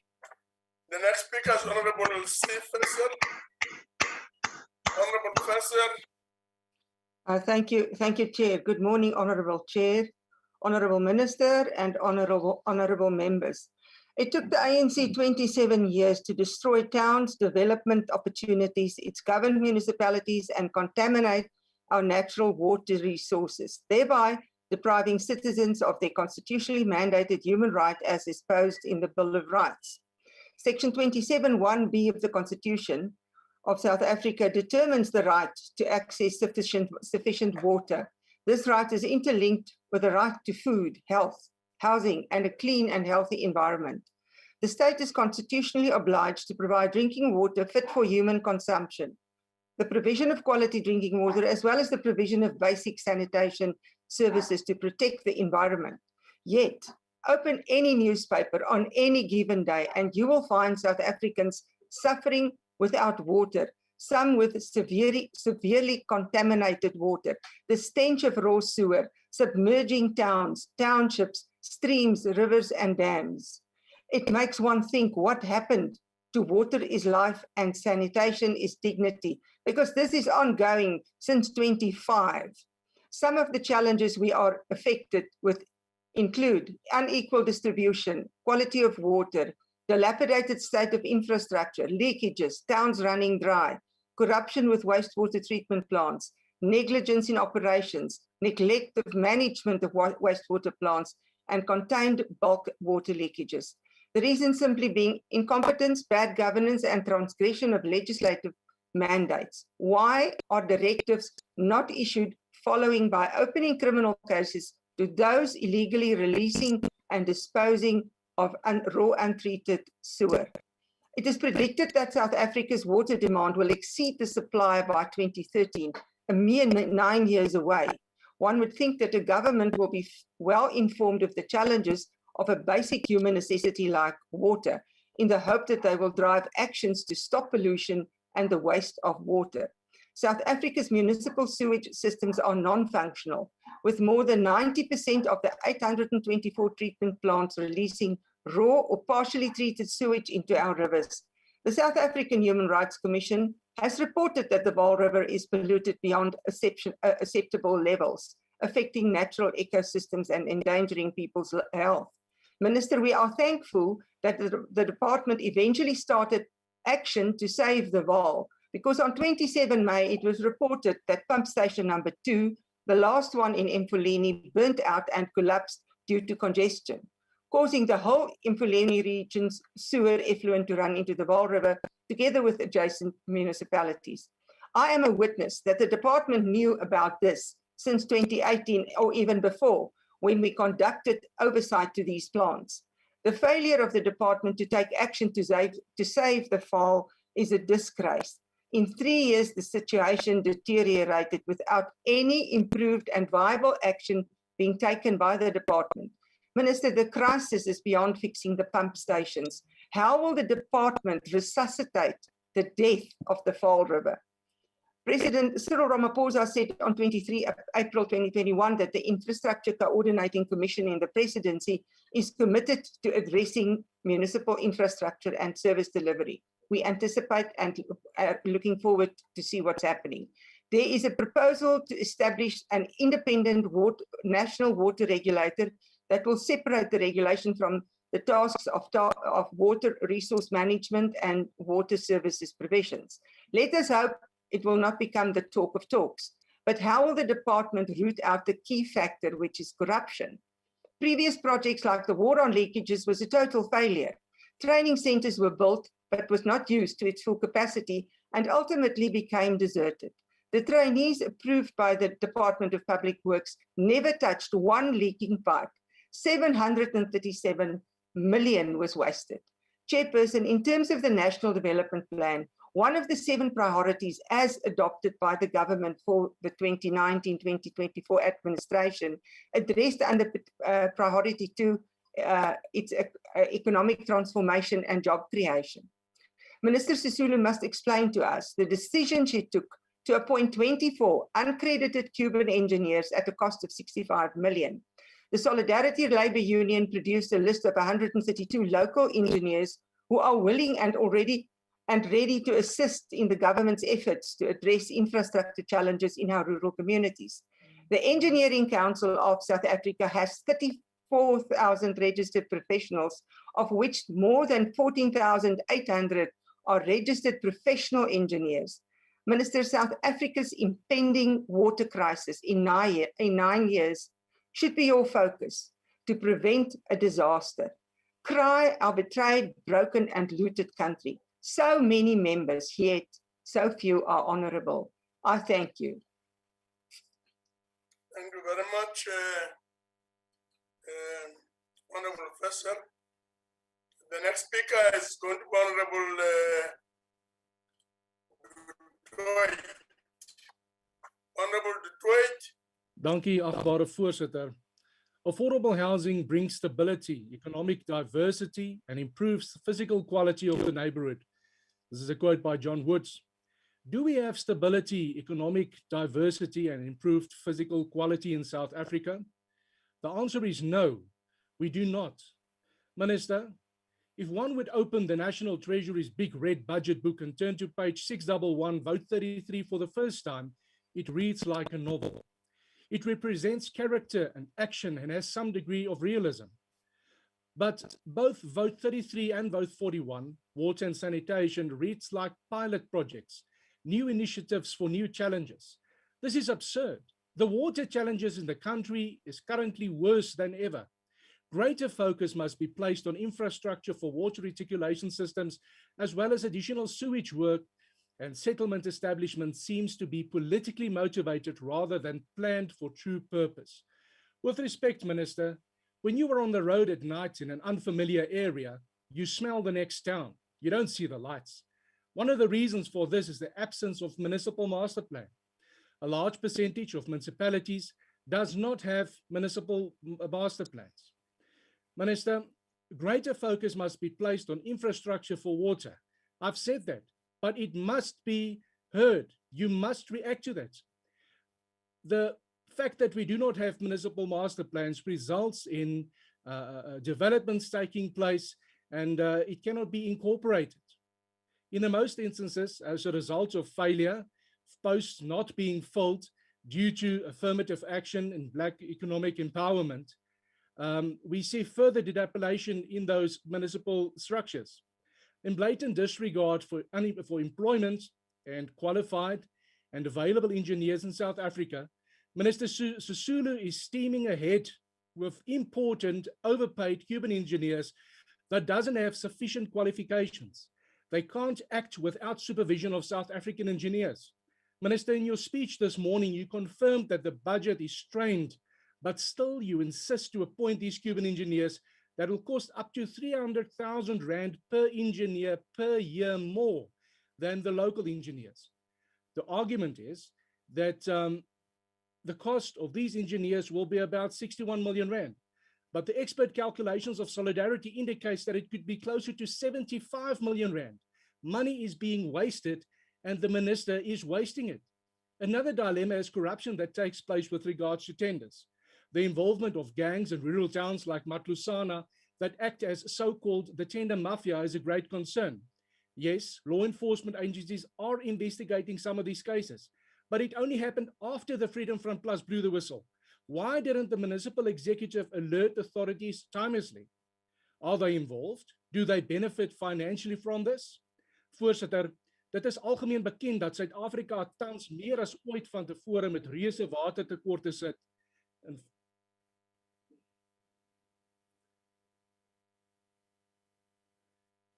Am I protected, Chair?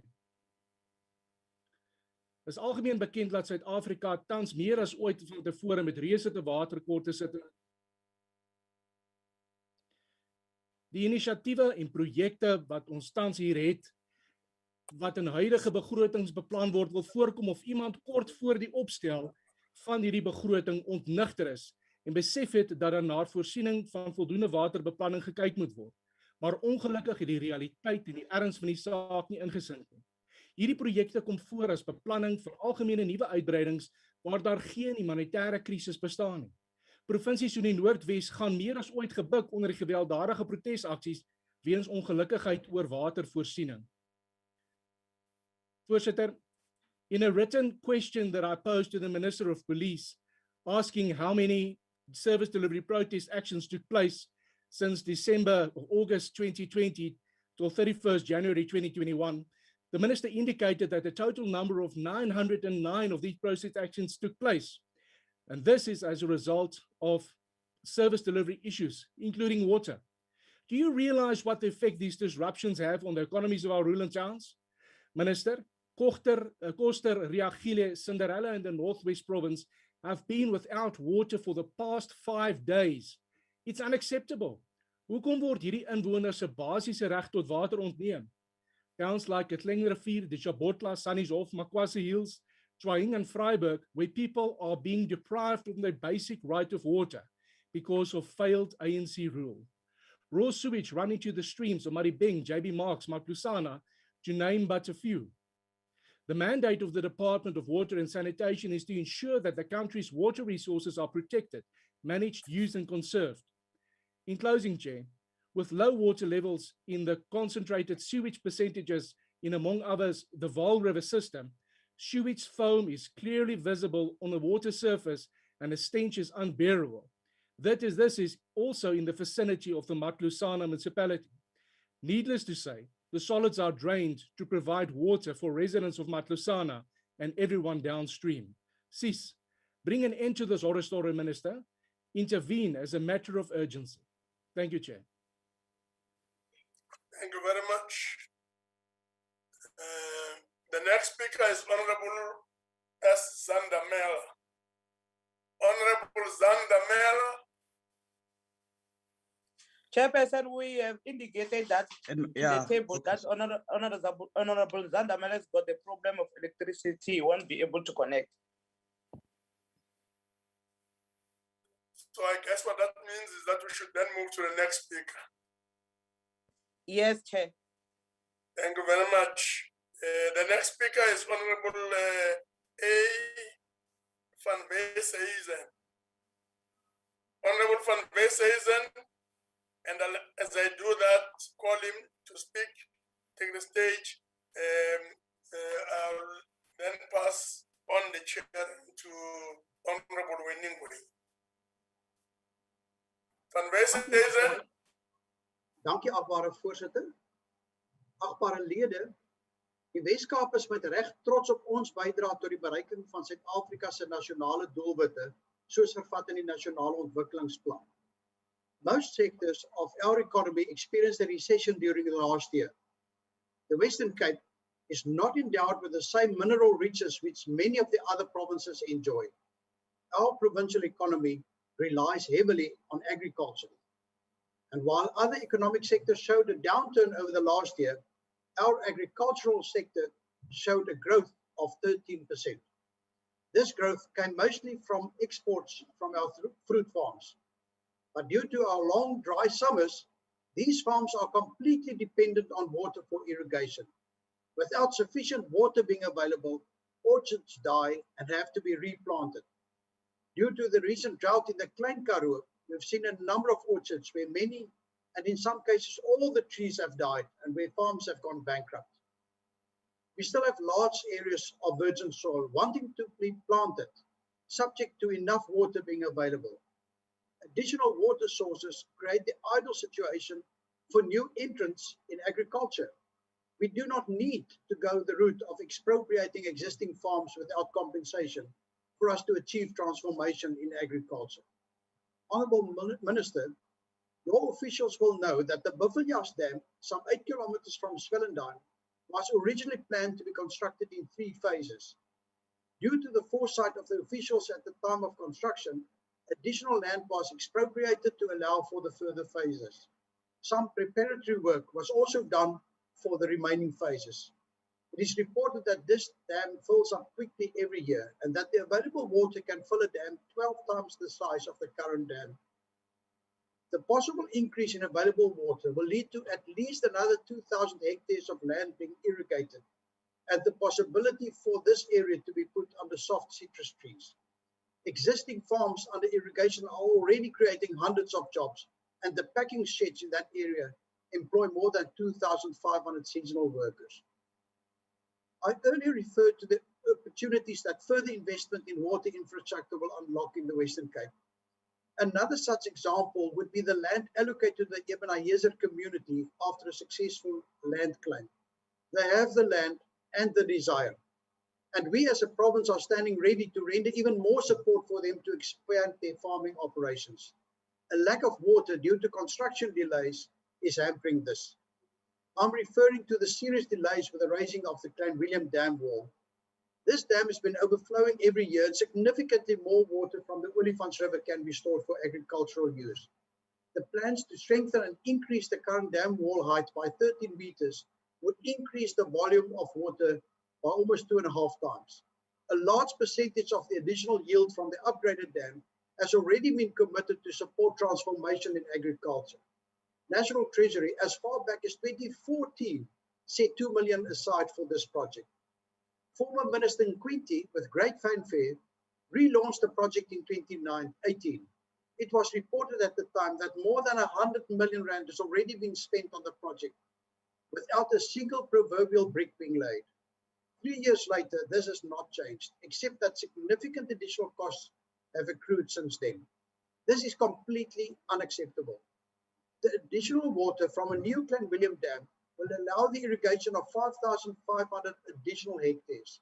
It's expected to create 3,500 sustainable full-time jobs, and this excludes seasonal jobs and additional jobs downstream in the value channel. The reason for the delays is the failure to allocate major contracts for the construction work to subcontractors. A forensic investigation into the bid process identified irregularities, and this resulted in the serious delays and additional costs that we are seeing. We have a similar situation with work that is required at the Brandvlei Dam near Worcester. It was also constructed for irrigation and has already contributed significantly to job creation, food production, and exports. Again, there are plans to significantly increase the seasonal inflow of water into the dam by raising the banks of the Holsloot feeder canal. All plans and contracts have been finalized, but we are still waiting on the construction that was supposed to have started 2 years ago. In conclusion, Minister, you are holding the keys in your hand, which can unlock thousands of jobs and growth. Please unlock the blockages and ensure that the construction teams are standing ready and that they can start with their work. Let us not wait for the next drought to threaten our quality of life and livelihoods. I thank you. Thank you very much, Honorable Member. The next speaker is Limpopo MEC of Coxta, Honorable B. Makamu. Honorable Makamu.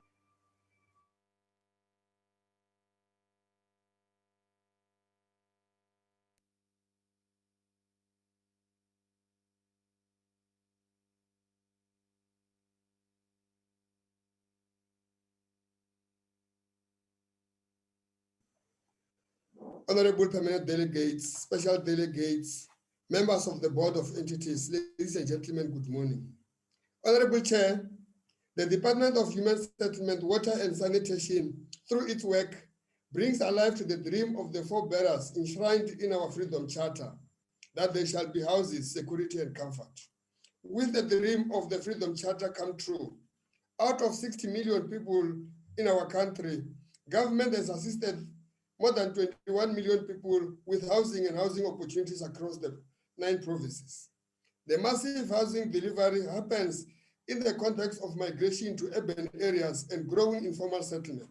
Informal settlement remain our biggest challenge to ensure every indigent household has a decent shelter as envisaged in the Freedom Charter, that there shall be houses, security and comfort.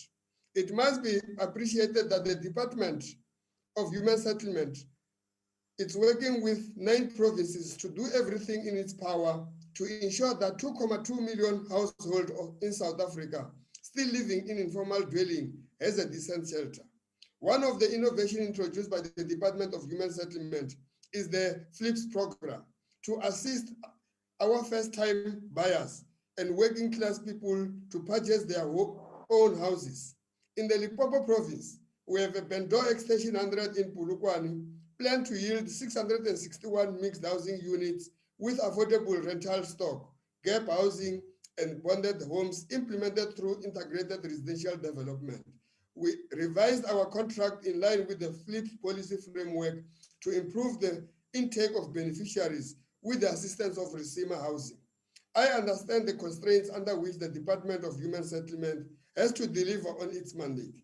Now compounded by the COVID-19 pandemic, we all had to effect serious adjustment and major changes in our priorities, including budget cuts to make way for the interventions in dealing with the scourge of this pandemic. All challenges notwithstanding, the department is making resources available for upgrading of informal settlement. This financial year, there are 679 informal settlements planned for upgrading by provinces and 344 informal settlements targeted by our metros. In its intervention to transform human settlement to livable and sustainable spaces through spatial targeting and consolidating investment, the department in line its focus on upgrading informal settlement, integrated residential development program, and a significant increase in affordable rental stock. All these focused human settlement development interventions brings alive to the objectives of the Freedom Charter to provide houses, security, and comfort for all South Africans as ordained by our forefathers back in 1955. Turning to water and sanitation, the budget indicates resource allocated to the department for the current financial year and the major current water infrastructure projects that are currently underway to ease the backlog in the provision of water and sanitation. Among the projects spanning the entire country are the following located in the Limpopo province: Greater Letaba River Development Project and the raising of walls for the Tzaneen and the Nwamitwa dams.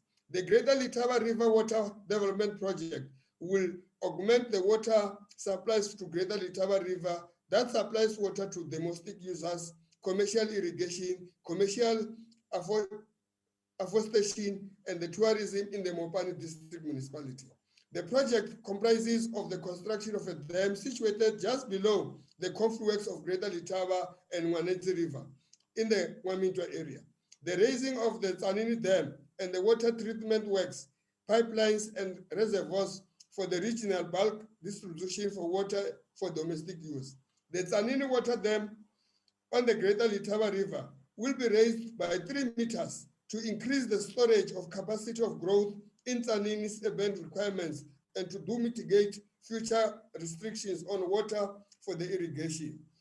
This project will go a long way in solving water challenge in the Tzaneen and the surrounding areas, which have been hard hit by the water shortages. The minister is due to meet with the Premier of the province, Honorable Chukuma Tabata, in the coming week on the water challenges confronting the province. The meeting will help to solve the water problems facing communities around the province. As the Limpopo province, we acknowledge and appreciate the process of appointing, among other water boards, the Lepelle Northern Water Board to run for the period of 4 years in order to stabilize and improve the governance operation of these utilities. I want to report to massive improvement in the work of the Lepelle Northern Water since the intervention by the minister and the appointment of the new board in this regard. I commend the new chairperson and the team of the Lepelle Northern Water, Mr. Joe Matebula and his team, for literally hitting the ground running. It argues well for the future of the important water utility in the province. The envisaged water chart by the Minister of the Department of Human Settlement, Water and Sanitation, Honorable Lindiwe Sisulu, under the theme, Ensuring Water for All, is welcome distribute instruments that ensures that there is equitable distribution of water, which will all result in increased water saving measures. Progress made in the increased access of sanitation from 49% in the 1996 to 83% in 2018 is a notable development. However, there is still approximately 2.8 million households, which constitute 17% of the household without access to improved sanitation services, which the department has to contend with and offset it in the interest of the citizens. We commend the minister and his sterling work and courageous leadership with establishment of the National Water Command Council to respond to emergency water needs in the wake of the COVID-19 pandemic. The center did incredible work under the circumstances and the pressure we have. Chairperson, on those notes, I want to support the budget vote 33 and 41 for human settlement, water and sanitation respectively, as I thank you, Honorable Chair.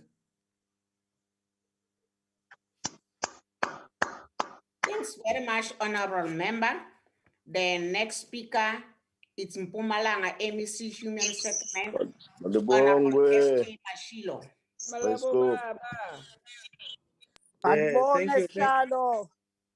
Thank you, Honorable Chairperson. My greetings to the Minister and the Deputy Minister and honorable members. Let me observe the protocol. Indeed, we welcome this presentation by the Minister of Water Affairs and Human Settlement. It becomes imperative to give a background of Mpumalanga province as far as the border are concerned.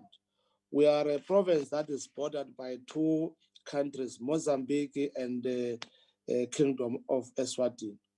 All our rivers are part of the internationally shared basins, which are Komati, Usutu, shared with Mozambique and Eswatini, and many of them. With the estimated population of 4.3 million and the estimated of 1,238,861 number of households, we have done well in providing quality water to the community of Mpumalanga. We must indicate that due to the rapid growth of our towns, the resources have become strained. The major strain is experienced by Emalahleni local municipalities, where the water use license allow them to abstract only 75 megaliters, while they are currently abstracting 118 megaliter, and their demand is 130 megaliter. That result that Emalahleni is owing GWS because it's abstracting against their license. Mpumalanga is indeed a rural province with municipalities with no water, which is Dr. Jess Moroka and Tembisile, Bushbuckridge, and the city of Mbombela. As you all know, the city of Mbombela, in terms of the plant, it has no dam. The Loskop Dam water bulk project remains a solution to water challenges experienced by Dr. J.S. Moroka and Tembisile municipalities. The sooner that project starts, the better for that communities. Indeed, the apartheid special plan did not in any way provide the dam in the city of Mbombela, let alone the rural municipalities like Tembisile municipalities. The plan of the province is to build a dam in the city of Mbombela to alleviate this challenge. The provincial government and the DWS is responding in the sewer spillages in Govan Mbeki, Emalahleni, Lekwa, Msugalekwa, and our projects are almost complete. Having completed this project, it will be the history in terms of the water spillages in those areas.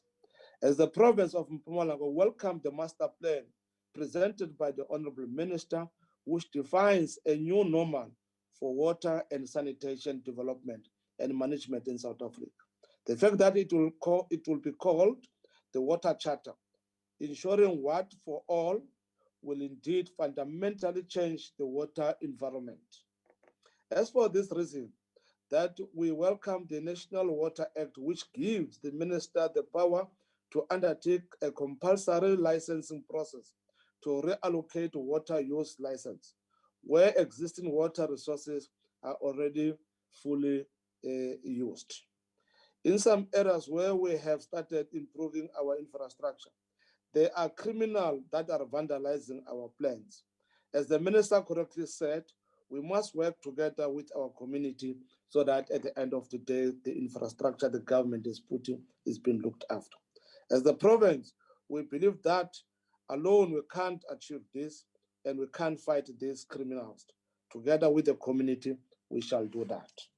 It is for that reason that we fully support the integrated approach of the district development model, where all the relevant stakeholders will plan together on how to cap these challenges.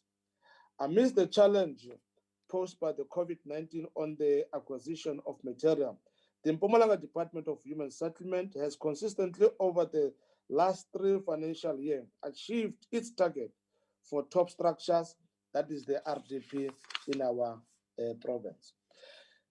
Houses in 2018-2019, it has achieved 106%. 2019-2020, it has achieved 103%. And in 2020-21, it has achieved 105%. As a result of this consistent good performance, it received additional budget allocation of 98 million in 2019 and 2020, and 138 million in 2020 and 2021 financial year. Therefore, there is no point to mention that we are not performing as a province of Mpumalanga. Mpumalanga has mining town. It is for this reason that we are building our CRU in Tabachweu, Govan Mbeki, Steve Chwete, and Malahleni, just to mention the few, that it will assist our community to improve the livelihood in those mining towns. We welcome the budget that has been presented by the Honorable Minister and hope that it will respond to the challenges that we are faced. Obviously, the resources are not sufficient and the challenges are growing almost every day. We are rolling out a program to ensure the title deeds to all our beneficiaries they receive. And so far, we have managed to distribute a lot of the title deeds in our communities and our municipalities. I will not have done justice if I can conclude without having touched the issue of fraud and corruption. The long disciplinary process have held the department at ransom.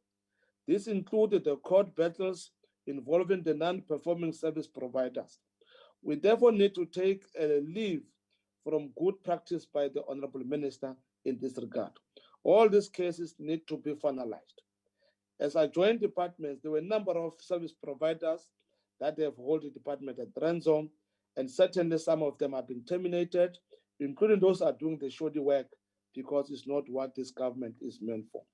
We are not going to get tired of delivering these basic services to our communities. Due to the challenges that I've already mentioned, I've learned from the Holy Scriptures that human desires are like the world of the dead, where is always room for more. Having said this, we'd like to take this opportunity as a province of Mpumalanga and support and welcome the budget speech of the minister. Thank you very much. Thanks very much, Honorable. Athoba Pumalanga, lailanga liphuma khona. Leave the MEC. Order. Honorable members, the next speaker is Honorable Twabu. Honorable Twabu.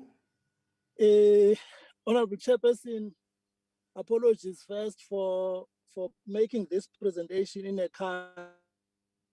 It's out of the challenges of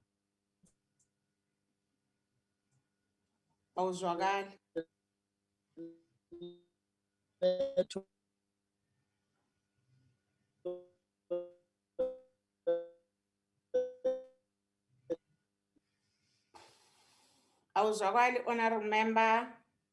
Ngcono cishe ivideo sibone ukuthi mawukhuluma ingekho kuzoba njani.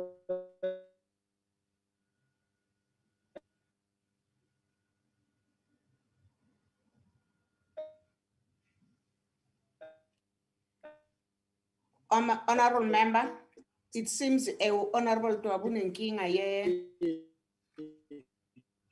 network. Can we continue sizobuye sim accommodate?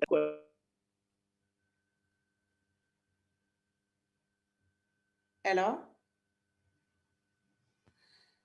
Honorable members, we agree I would with like you. to continue. We agree with you, House Chair, that we proceed. And then we agree with you, House Chair, that we proceed. And if the technical team doesn't get it right, the honorable members should be advised to submit the statement for Hansard. Thanks. Thanks very much, Chief Whip. And the next speaker is Honorable P. Chwete, Deputy Minister of Human Settlement, Water and Sanitation. Honorable Chwete. Honorable members, Minister Sisulu and Deputy Minister Mahlobo, without taking more time, please allow me to say that all protocol is observed. In our budget vote speech in the National Assembly 2 weeks ago, we committed to fast-track the program on women and youth development in order for them to optimally participate in the human settlements development agenda. We've taken an activist approach through the roadshows to monitor and conduct oversight to provincial and municipal performance of our grants. In this regard, let me express my appreciation to all the MECs, executive mayors, and MMCs for the support and cooperation in dealing with the matter. We have done this in order to ensure that our communities receive the required services. Our collective effort in supporting the district development model, we ensure that the funds we allocate directly benefit the intended households. Through our entity, the NHPRC, we also partnered with the Gordon Institute of Business Science, GIBS, where 120 women entrepreneurs were successfully trained. Through the GIBS program, the department has been able to upskill emerging women contractors. We are at this point bringing them together to form the GIBS program alumni.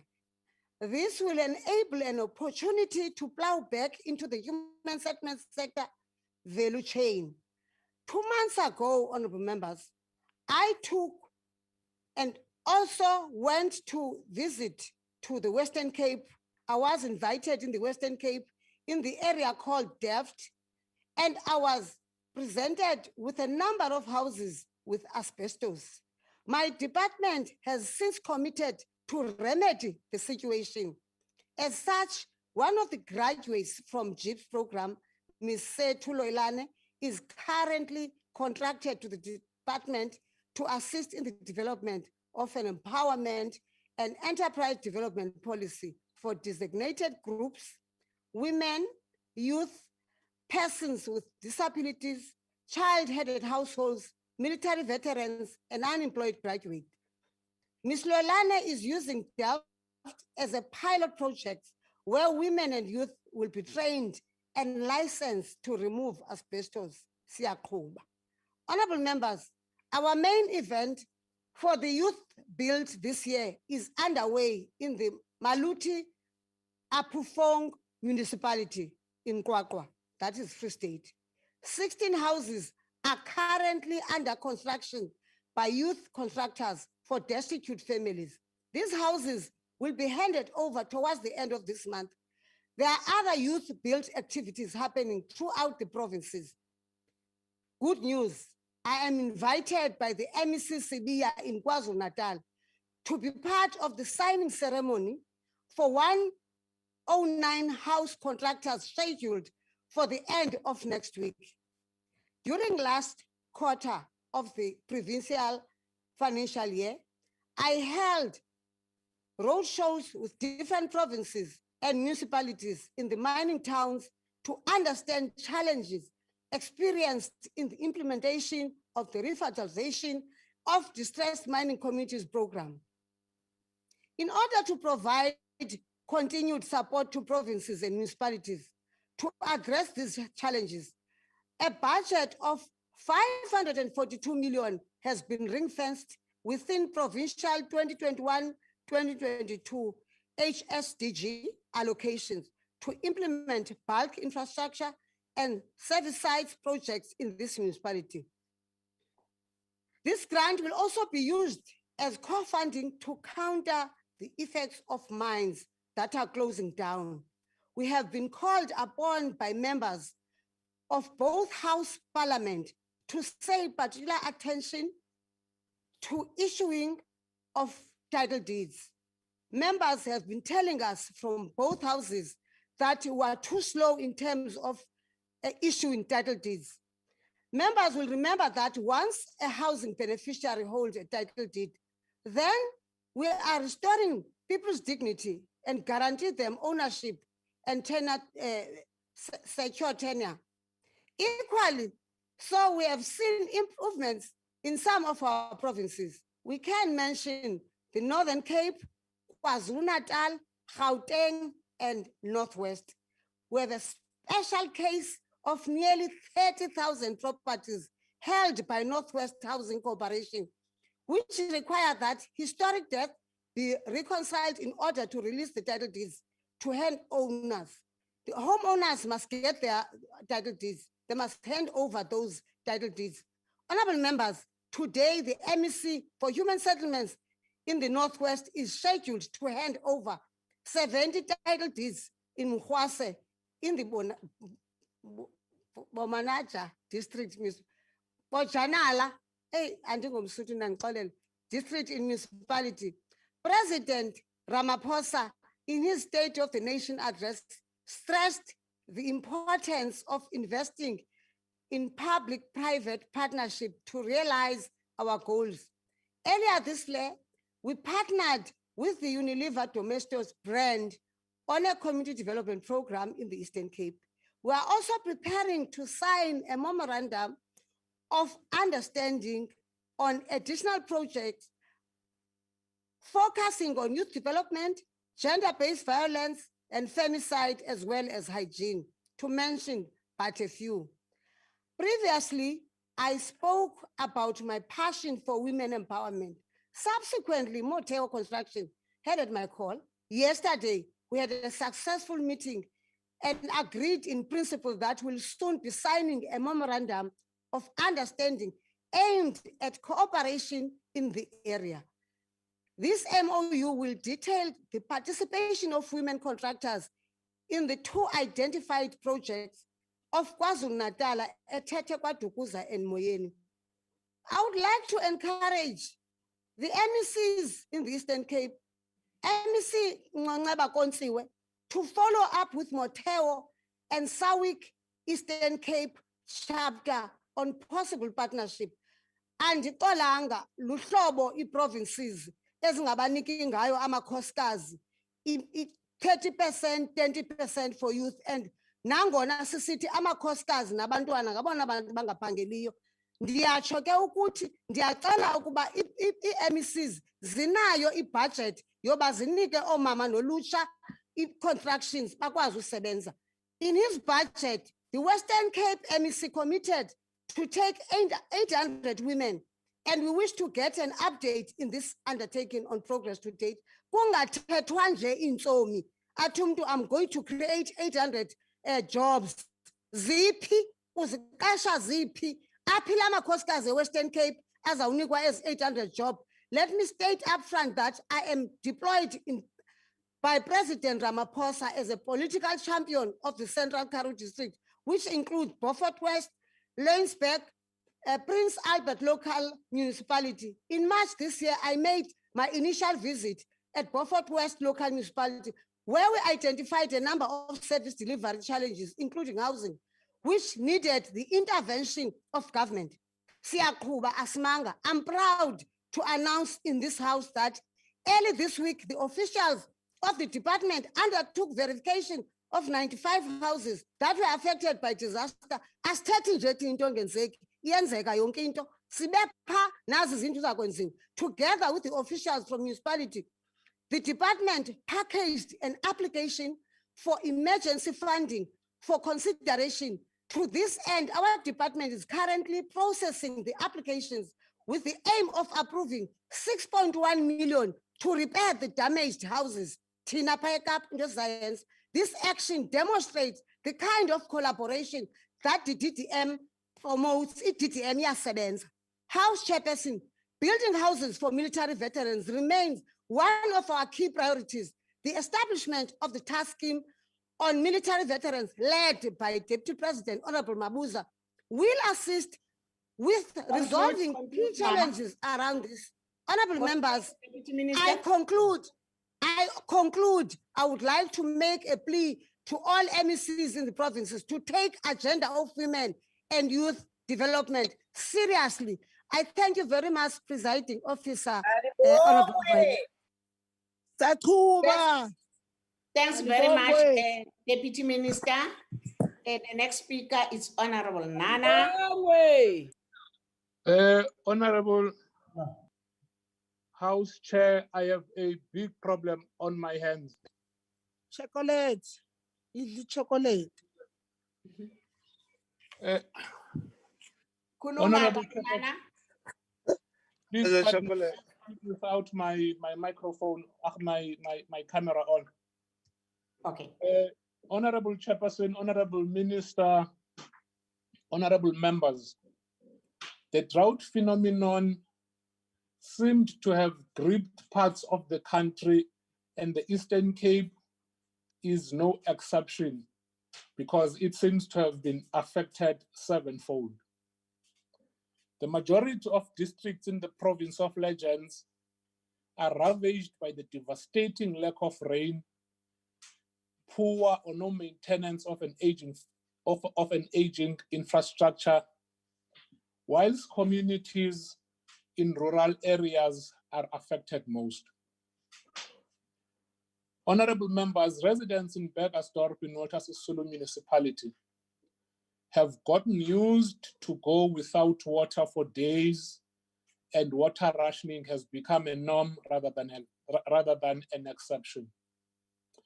Residents of Njela and Mposhosho villages in Port St. John's are yet to experience and taste the benefits that came with a democratic South Africa. These communities are forgotten ones, and they still drink untreated river water with their livestock. Residents of Kumcha in Great Kai municipality have been struggling to have a reliable and constant water supply for over 4 years now. As a consequence, the DA in that municipality had no other option but to report Amatole District Municipality to the South African Human Rights Commission. And as we speak, they are being investigated. Jojo tanks that were delivered to schools in 2020 in the Ngoma municipality, to this day, they are either uninstalled or stand without water because provisioning authority can't cope with the demand. Jojo tanks that were kept at a councillor's house in 2020 in Ngoma municipality, in Rosa Hill municipality for months, to this day, they are either uninstalled or stand without water because OR Tambo District Municipality can't deliver this basic human right. Richard Cushing once said, and I quote, "Always plan ahead. It was not raining when Noah built the ark," close quote. Yes, honorable members, lack of rain is a contributing factor, and in most, if not all instances mentioned above.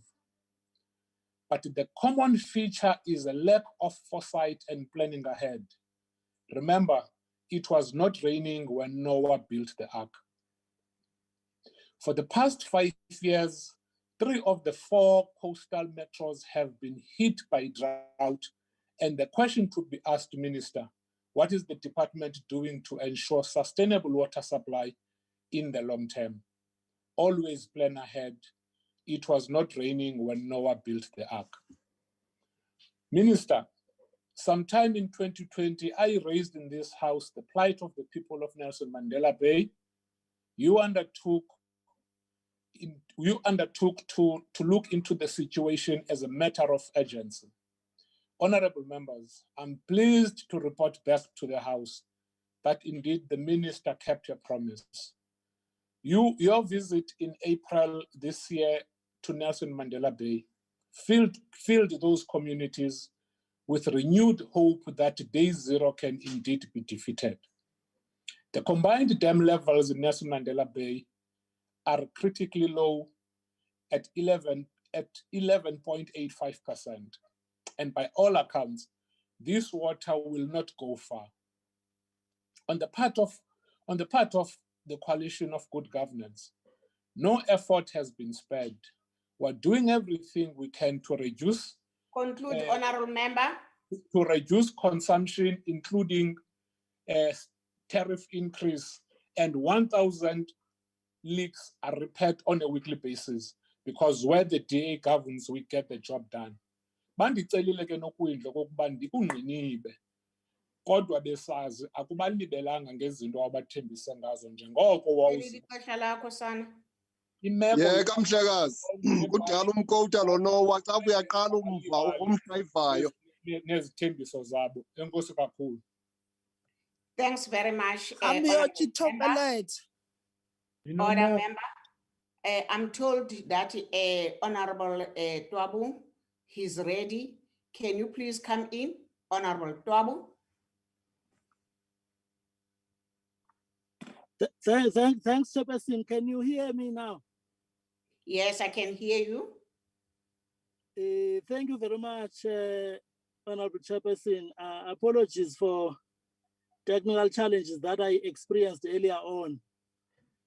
I had just started to formalize the introduction by greeting you first, then the minister and deputies, members of the NCOP, all members present, ladies and gentlemen. I was just about to say good afternoon. Honorable Chairperson, as the Eastern Cape, we wish to welcome the budget vote for the Department of Human Settlement, Water and Sanitation as presented by Honorable Minister Lindwe Sisulu. Honorable Chair and members, welcome the work that is being done with regards to housing provisioning for the poor. Over 5 million housing subsidy opportunities, and of which 500,000 are in the Eastern Cape. Out of about 60 million people in our country, we have assisted more than 21 million people with housing and housing opportunities. This is an amazing feat for the technically young democracies such as ours. On urbanization, Chair, people are indeed longing to be near centers of economic activities. You will remember that the spatial setup of the apartheid governments pushed them far away to peripheries. Hence, the sporadic spread of informal settlements remains a problem in our country. As part of a response to that, the province has prioritized upgrading infrastructure through the upgrading of informal settlement grant funding in such areas through water provisioning, electrifying them, and providing ablution facilities. Honorable Chair, the province equally condemned the sale of RDP houses. This is a phenomenon which is also prevalent in the province. It reverses the gains of the work that we have done. On economic recovery, we are of the strong view that the arrival of COVID-19 on our shores has left a devastating mark on the economy. The construction sector is not immune to that reality. Hence, the call for an Indaba to be held as part of finding remedies to boost the economy is supported. We are alive to the reality that the sector contributes over 3% to the country's GDP. Homeowners and economic inclusion, Chair, the province fully supports the policy shift in the land distribution on the release of all urban land for social housing development. This indeed will assist on our ultimate aspiration, that of inclusion societies in the urban areas, especially here in the Eastern Cape. Honorable Chair and members, on the prioritization and provisioning of water and sanitation, the province fully endorses the appropriation allocated budget of 61.9 billion across board during the 21-22 financial year. This will go a long way in dealing with the current apex challenges facing this sector because of rapid urbanization, which is putting increasing strain on the existing heavily burdened infrastructure in the province. The prioritization of water infrastructure projects in the province, that of Umzimvubu Water Project, Lusikisiki Regional Water Scheme, Zalu Dam, and Algoa Water Supply System will no doubt help to deal with the ever-increasing water demand and assist with the emerging drought situation in the affected areas in the province. Honorable Chair and members, the strengthening and improved governance of the Amatola Water Board, which now incorporates Albany Coast Water Board, is highly commended, especially given the board's essential role in the provision of water services in the province. We salute the Honorable Minister for her leadership on the sterling work done by the National Water Command Center. During COVID-19 pandemic, especially in our informal settlement across the province and the country, Honorable Chair and members, we wish to commend all the work that is being done by the Department of Human Settlement, Water and Sanitation, led by Honorable Minister Sisulu, in dealing with all vandalism elements that are associated with our waste water treatment plants. Honorable Chair and members, the provision of additional security features with the declaration of essential dams as security points will go a long way in curbing reprehensive theft of cables and water infrastructure in the province. During 2021 financial year, more than 50 million was made available for drought intervention in the Eastern Cape municipalities by the Water and Sanitation Department. Honorable Chair and members, in the same breath, the department delivered 5,694 water tanks and 173 water trucks to service communities around the Eastern Cape as part of drought and COVID-19 pandemic interventions. Illegal water connections remain a major problem in our province. As the Eastern Cape government, we support the adoption of the budget for the Department of Human Settlements, Water and Sanitation for the 2021 financial year, Chair. I thank you. Thanks very much, Honorable Member. The next speaker is Honorable E.M. Mtetwa, ANC. Nyambos. Yebo sihlalo. Angibonge sihlalo ngibingelele kuwe sihlalo wenhlangano ngibingelele nakuminister nethimba lakhe obabumahlobo noma Mjwedi. Ngibingelele wonke ama-members eParliament. Ngibingelele the South Africans as an entire good afternoon. Minister, this budget vote happened during a very special month that is known as the Youth Month. As we join hands, Minister, a thought together, we remember all the strong, brave young people who took to the street of the Sharpeville, who contributed to the freedom and the democratic we experience today. Let me also concurrently comment the Pride Month and celebrate together with the LGBTQI plus the community in celebrating love, sexuality, gender, sex, orientation, and all constructs celebrated under the LGBTQI plus umbrella. It has indeed been a challenging year, Minister, that is capacitated by the new normal due to the COVID-19. The tabling of this budget vote 33 and 41 happens during these trying times, Minister.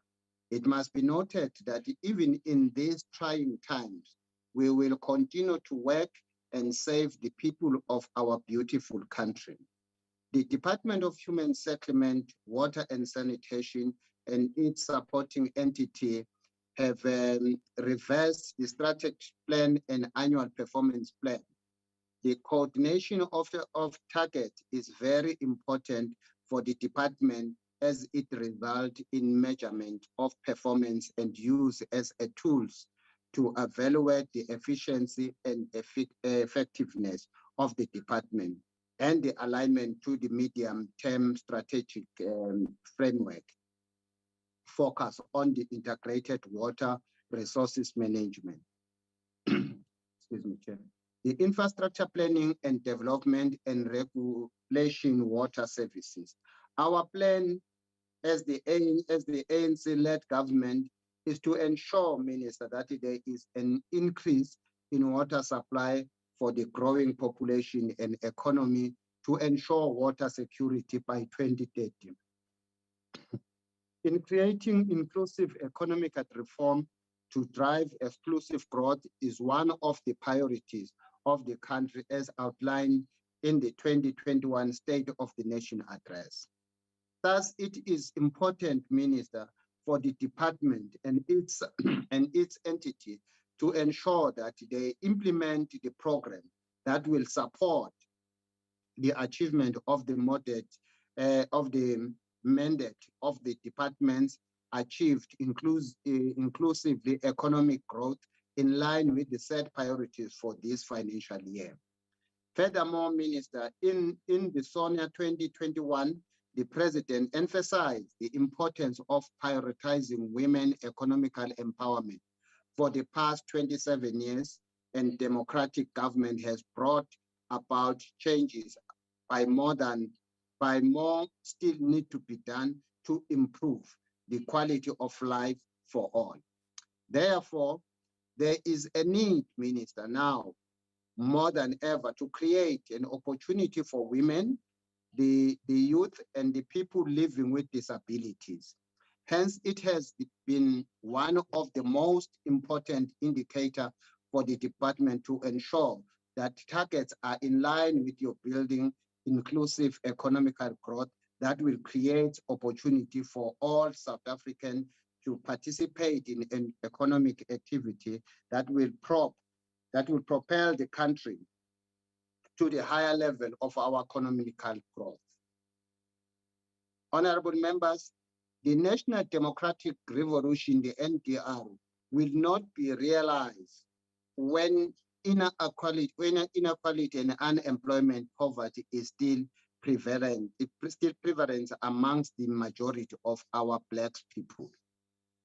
This includes challenges like having no places to stay, being located far from the economical activity, hospitals, schools, workplaces, just to name the few. This is a true reflection of the lives of our people to date for the poor and those in the rural areas. Indeed, apartheid strive on special segregation. This situation is worsened by the triple challenges: low economical growth and the hero of the impact of the COVID-19 chair. One of our human settlement challenge is the form and the location of land development and human settlement projects that do not respond directly to the government commitment on spatial transformation and intent. Furthermore, Chair,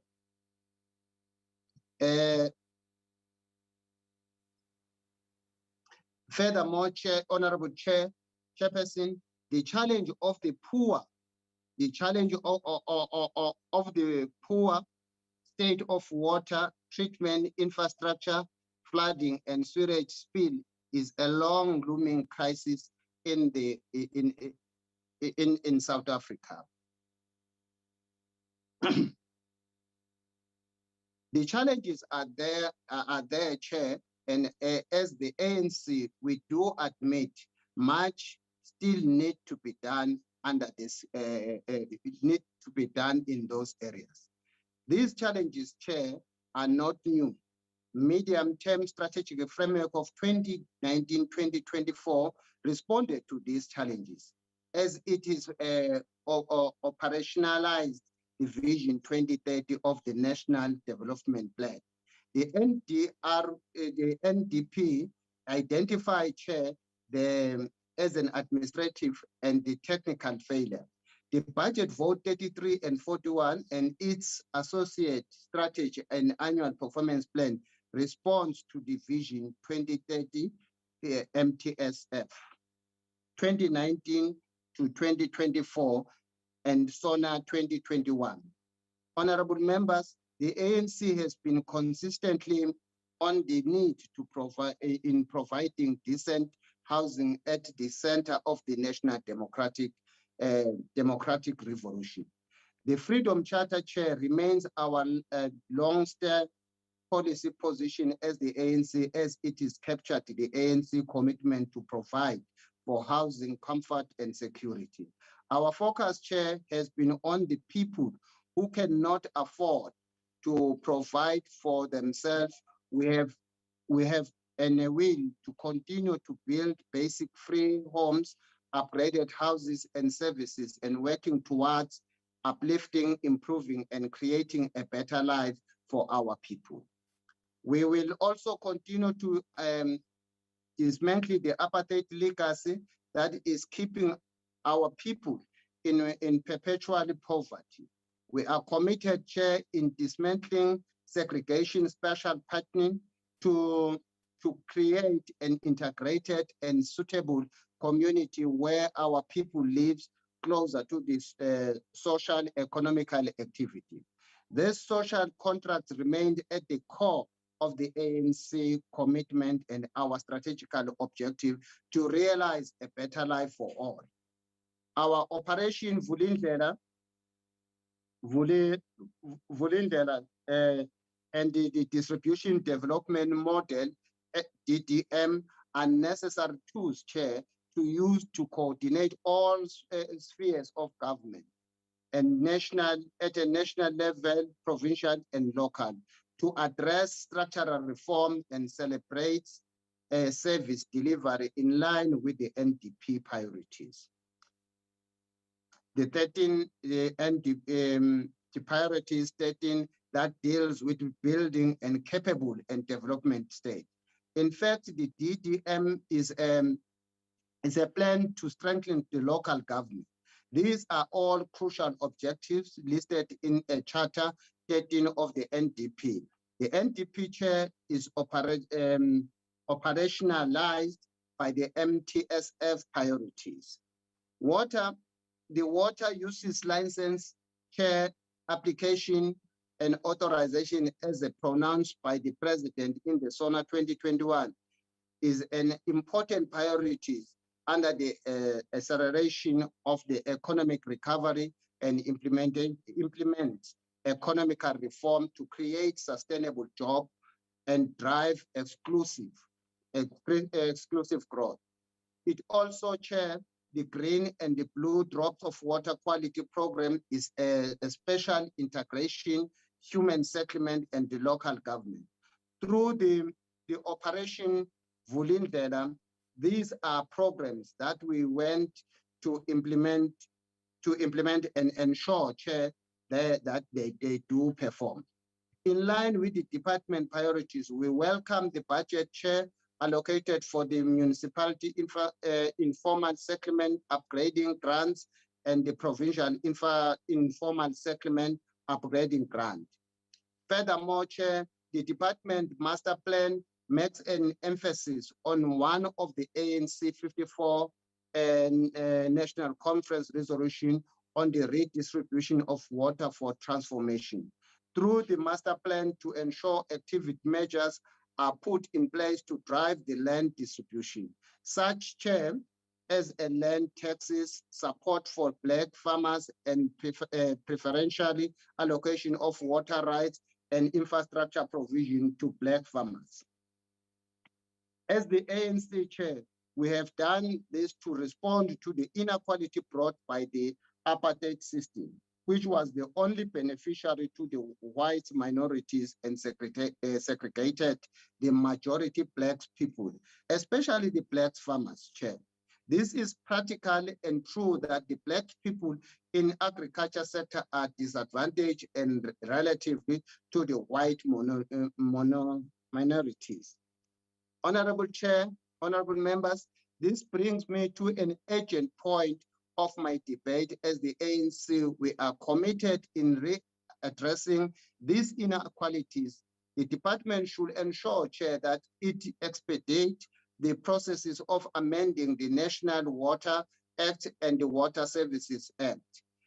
To Chair, the amendment of the National Water Act will be progressive so as to make access to water for all realities by ensuring water resources are made public goods. Furthermore, Chair, the inequality in the water sector due to the privatization of water resources and overall riparian rights, which reflect remnant of the repealed Water Act of 1956. South Africa, Chair, is a water scarce country, and the department, together with the support catchment agencies and entities, have been and will continue to work hard through the district development model and ensure services are delivered. Honorable Chair, the master plan notes that the provision of waterborne sanitation is unsustainable, and South Africa must adopt waterless sanitation technology where appropriate. It is important to note that this, as sanitation is a human right, and as a ANC, we are prepared to work together with all social partners for the realization of technology-led water and less sanitation for a better life for our people. Chair, the ANC is concerned about, Minister, the title deed backlog. The title deed, Minister, will be founded. Point of order, Chair. Yes. Ngiyaxolisa Nyambose ngokukuphazamisa enkulumeni yakho mfowethu. Chairperson, I wanted to check, is your time clock still working? How much time is Honorable Mteto been allocated? Yeah, it's working. It's about 17 minutes. Can't hear you. You're on mute. Honorable Nana. Yes, you've Chair. got 17 minutes. Okay, thank you, Chair. I think, Chair, you'll mind the time that I've just wasted upon. You will add my 3 minutes. The ANC Chair is concerned about the title deed backlog. Minister, the title deed will fund it under the Human Settlement Development Grant, HSDG, as of this financial year. We urge the department, Minister, to ensure that the program adequately address the historical backlog, that it is address the needs of the ensuring the deserving beneficiary receive their title deed. We also, Minister, want to request you that we want to applaud the department, your department, on the project readiness metrics. These metrics will ensure efficiency on all shovel-ready projects and also assist with the challenges of the township establishment, which has contributed to the backlog of the title deed. The ANC Chair noted the challenge that the illegal dams, which were indirectly inherited from the apartheid system, and the challenges it bear at a catchment area or catchment area water level.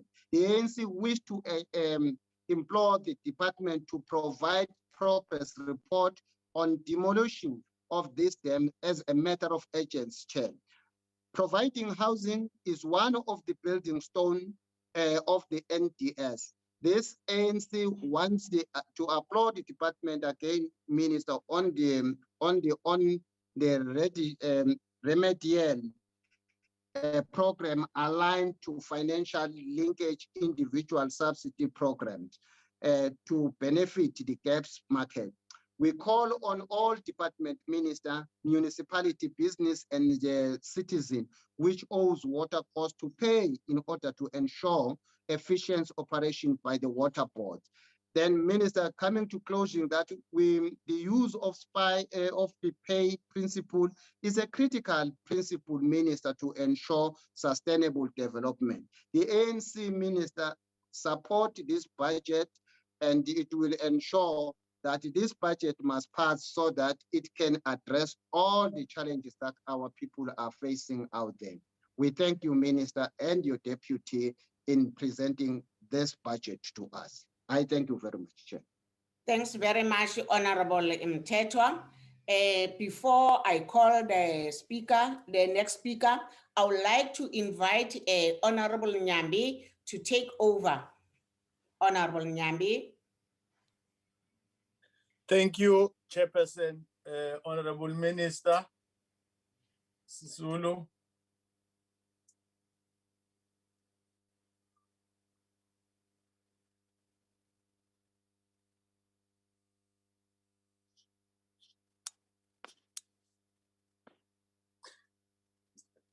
Thank you, Chair.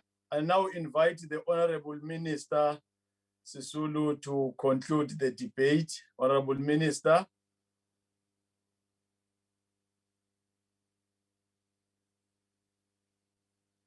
7 minutes. Minister. Pardon? You are protected, Minister. Continue.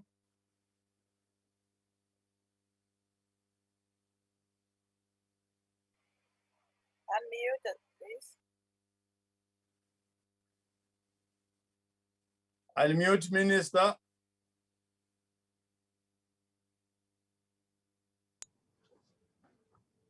Minister, Chair, can you hear me? unmute.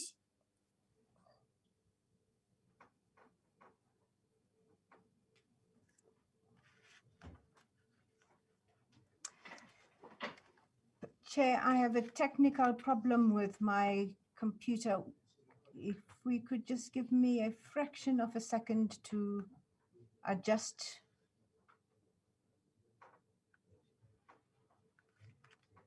Can you attend to this, please? Now we can hear you, Minister. You are fine.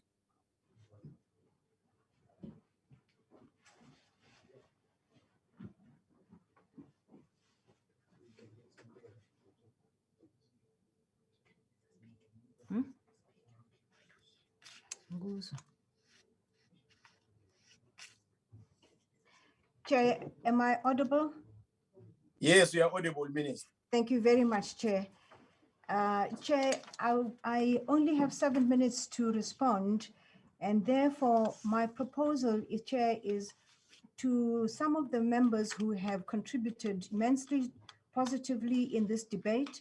I have prepared some notes in response to give to them, and if you will allow me, I will indicate that those members will be receiving their responses in writing. I don't know how we're going to arrange that finds its way into the Hansard, because these are matters that are of great value to all of us. And then on the general debate, Chairperson, I'd like to thank honorable members from the ANC and all of those who support the bill, because these are people who care for their people. These are people who do not discriminate around political issues on essential matters such as water and sanitation. Those members who are stuck in their political parties and stuck in their political rhetoric have no idea what it is that they're doing to discredit their own political parties. Water and sanitation crosses all bounds, crosses all political allegiance. It is part of our life. It is life itself. And if they're going to politicize this and do the things that they have been doing, I hope that all of South Africa understands who cares for them. The ANC cares for them. And I'd like to thank the ANC and all of those who supported the bill from the bottom of my heart.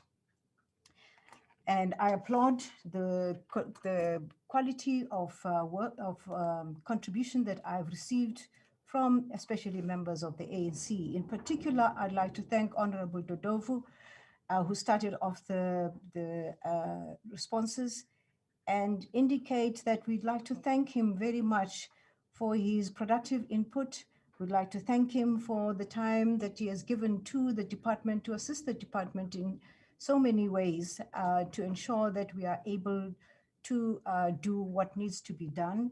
and put the issue of the boards back on track and make sure that we have boards that have the credibility to take the work of water forward. We've also heard from him what it is that he wants us to take into account when we define a leader. And a leader would be somebody who's running a water board, a leader might be somebody who's in parliament, whatever it is, we've taken note of that. And we are appreciative of that. Chair, on the other members who have contributed, we've taken note of the concerns that they have indicated to us, those who are responsive to the message, and we will be taking matters forward and ensuring that we do exactly what we are requested to do. To Honorable Sheikh in particular, thank you for your commitment to your work. And thank you also for having kept yourself informed about what needs to be done, what is being done by the department. It is very welcome. Please do an induction course for the DA and FF members that might be there to help them understand what their responsibility to their constituencies are. And I am particularly happy with the way that you've led this particular debate. And I want to say to the members of the Freedom Plus and to the DA, you know, history has a way of coming round and giving out that which we had least expected. Honorable Fissa, it took the ANC 27 years to pollute the water, that's what you say. The problem that you forget is that the water infrastructure was directed to where you white people lived.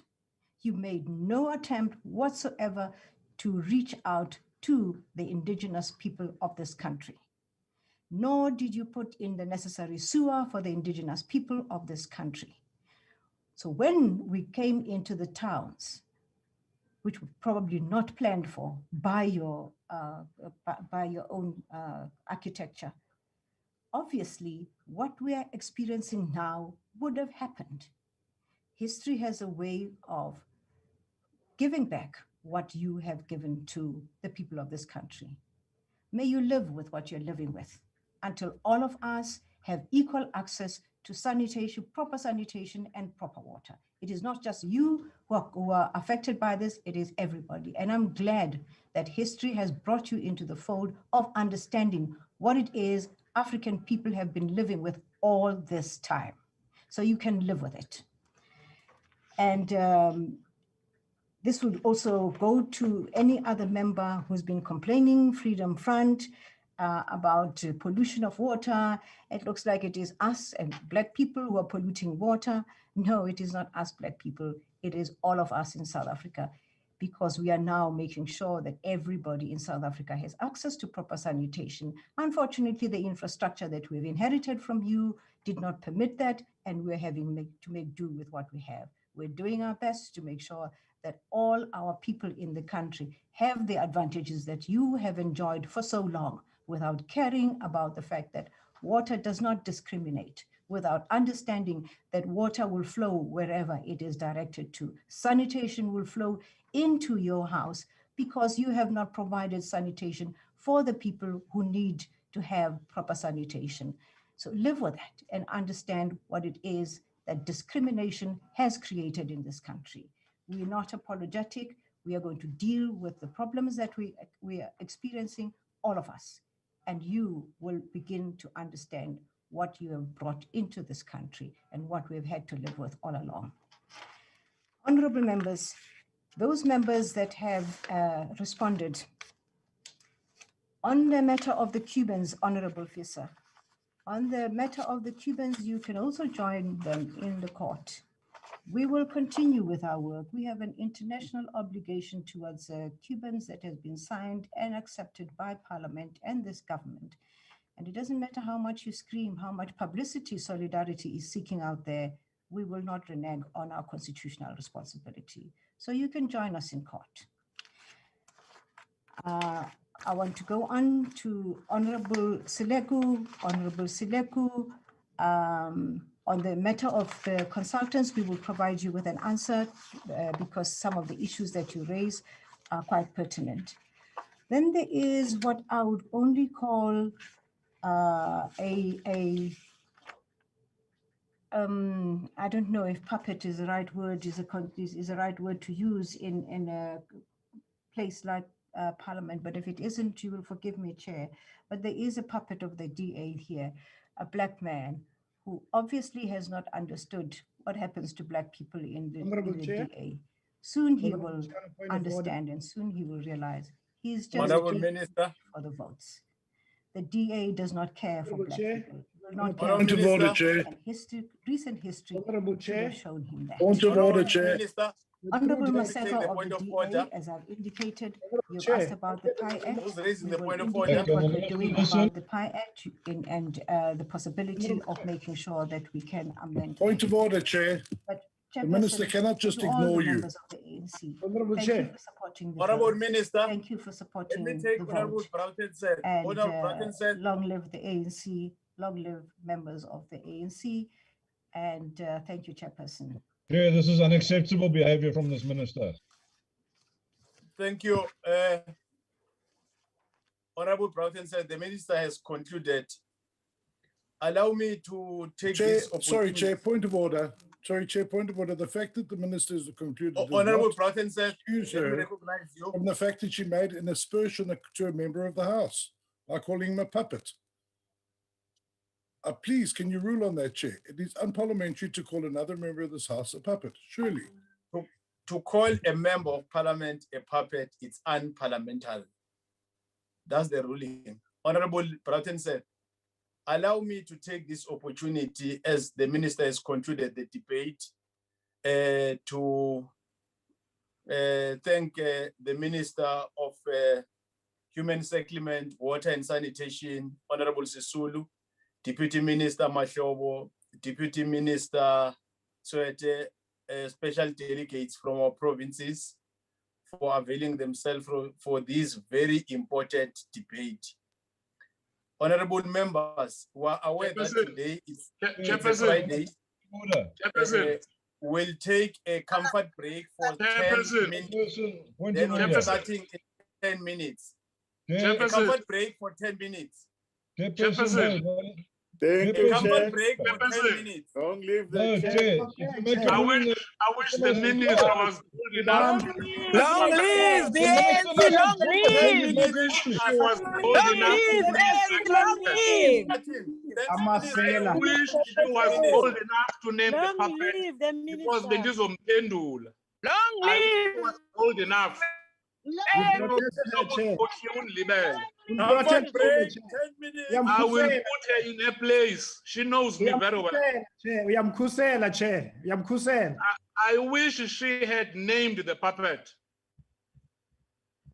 As is good your pass. They still and sit.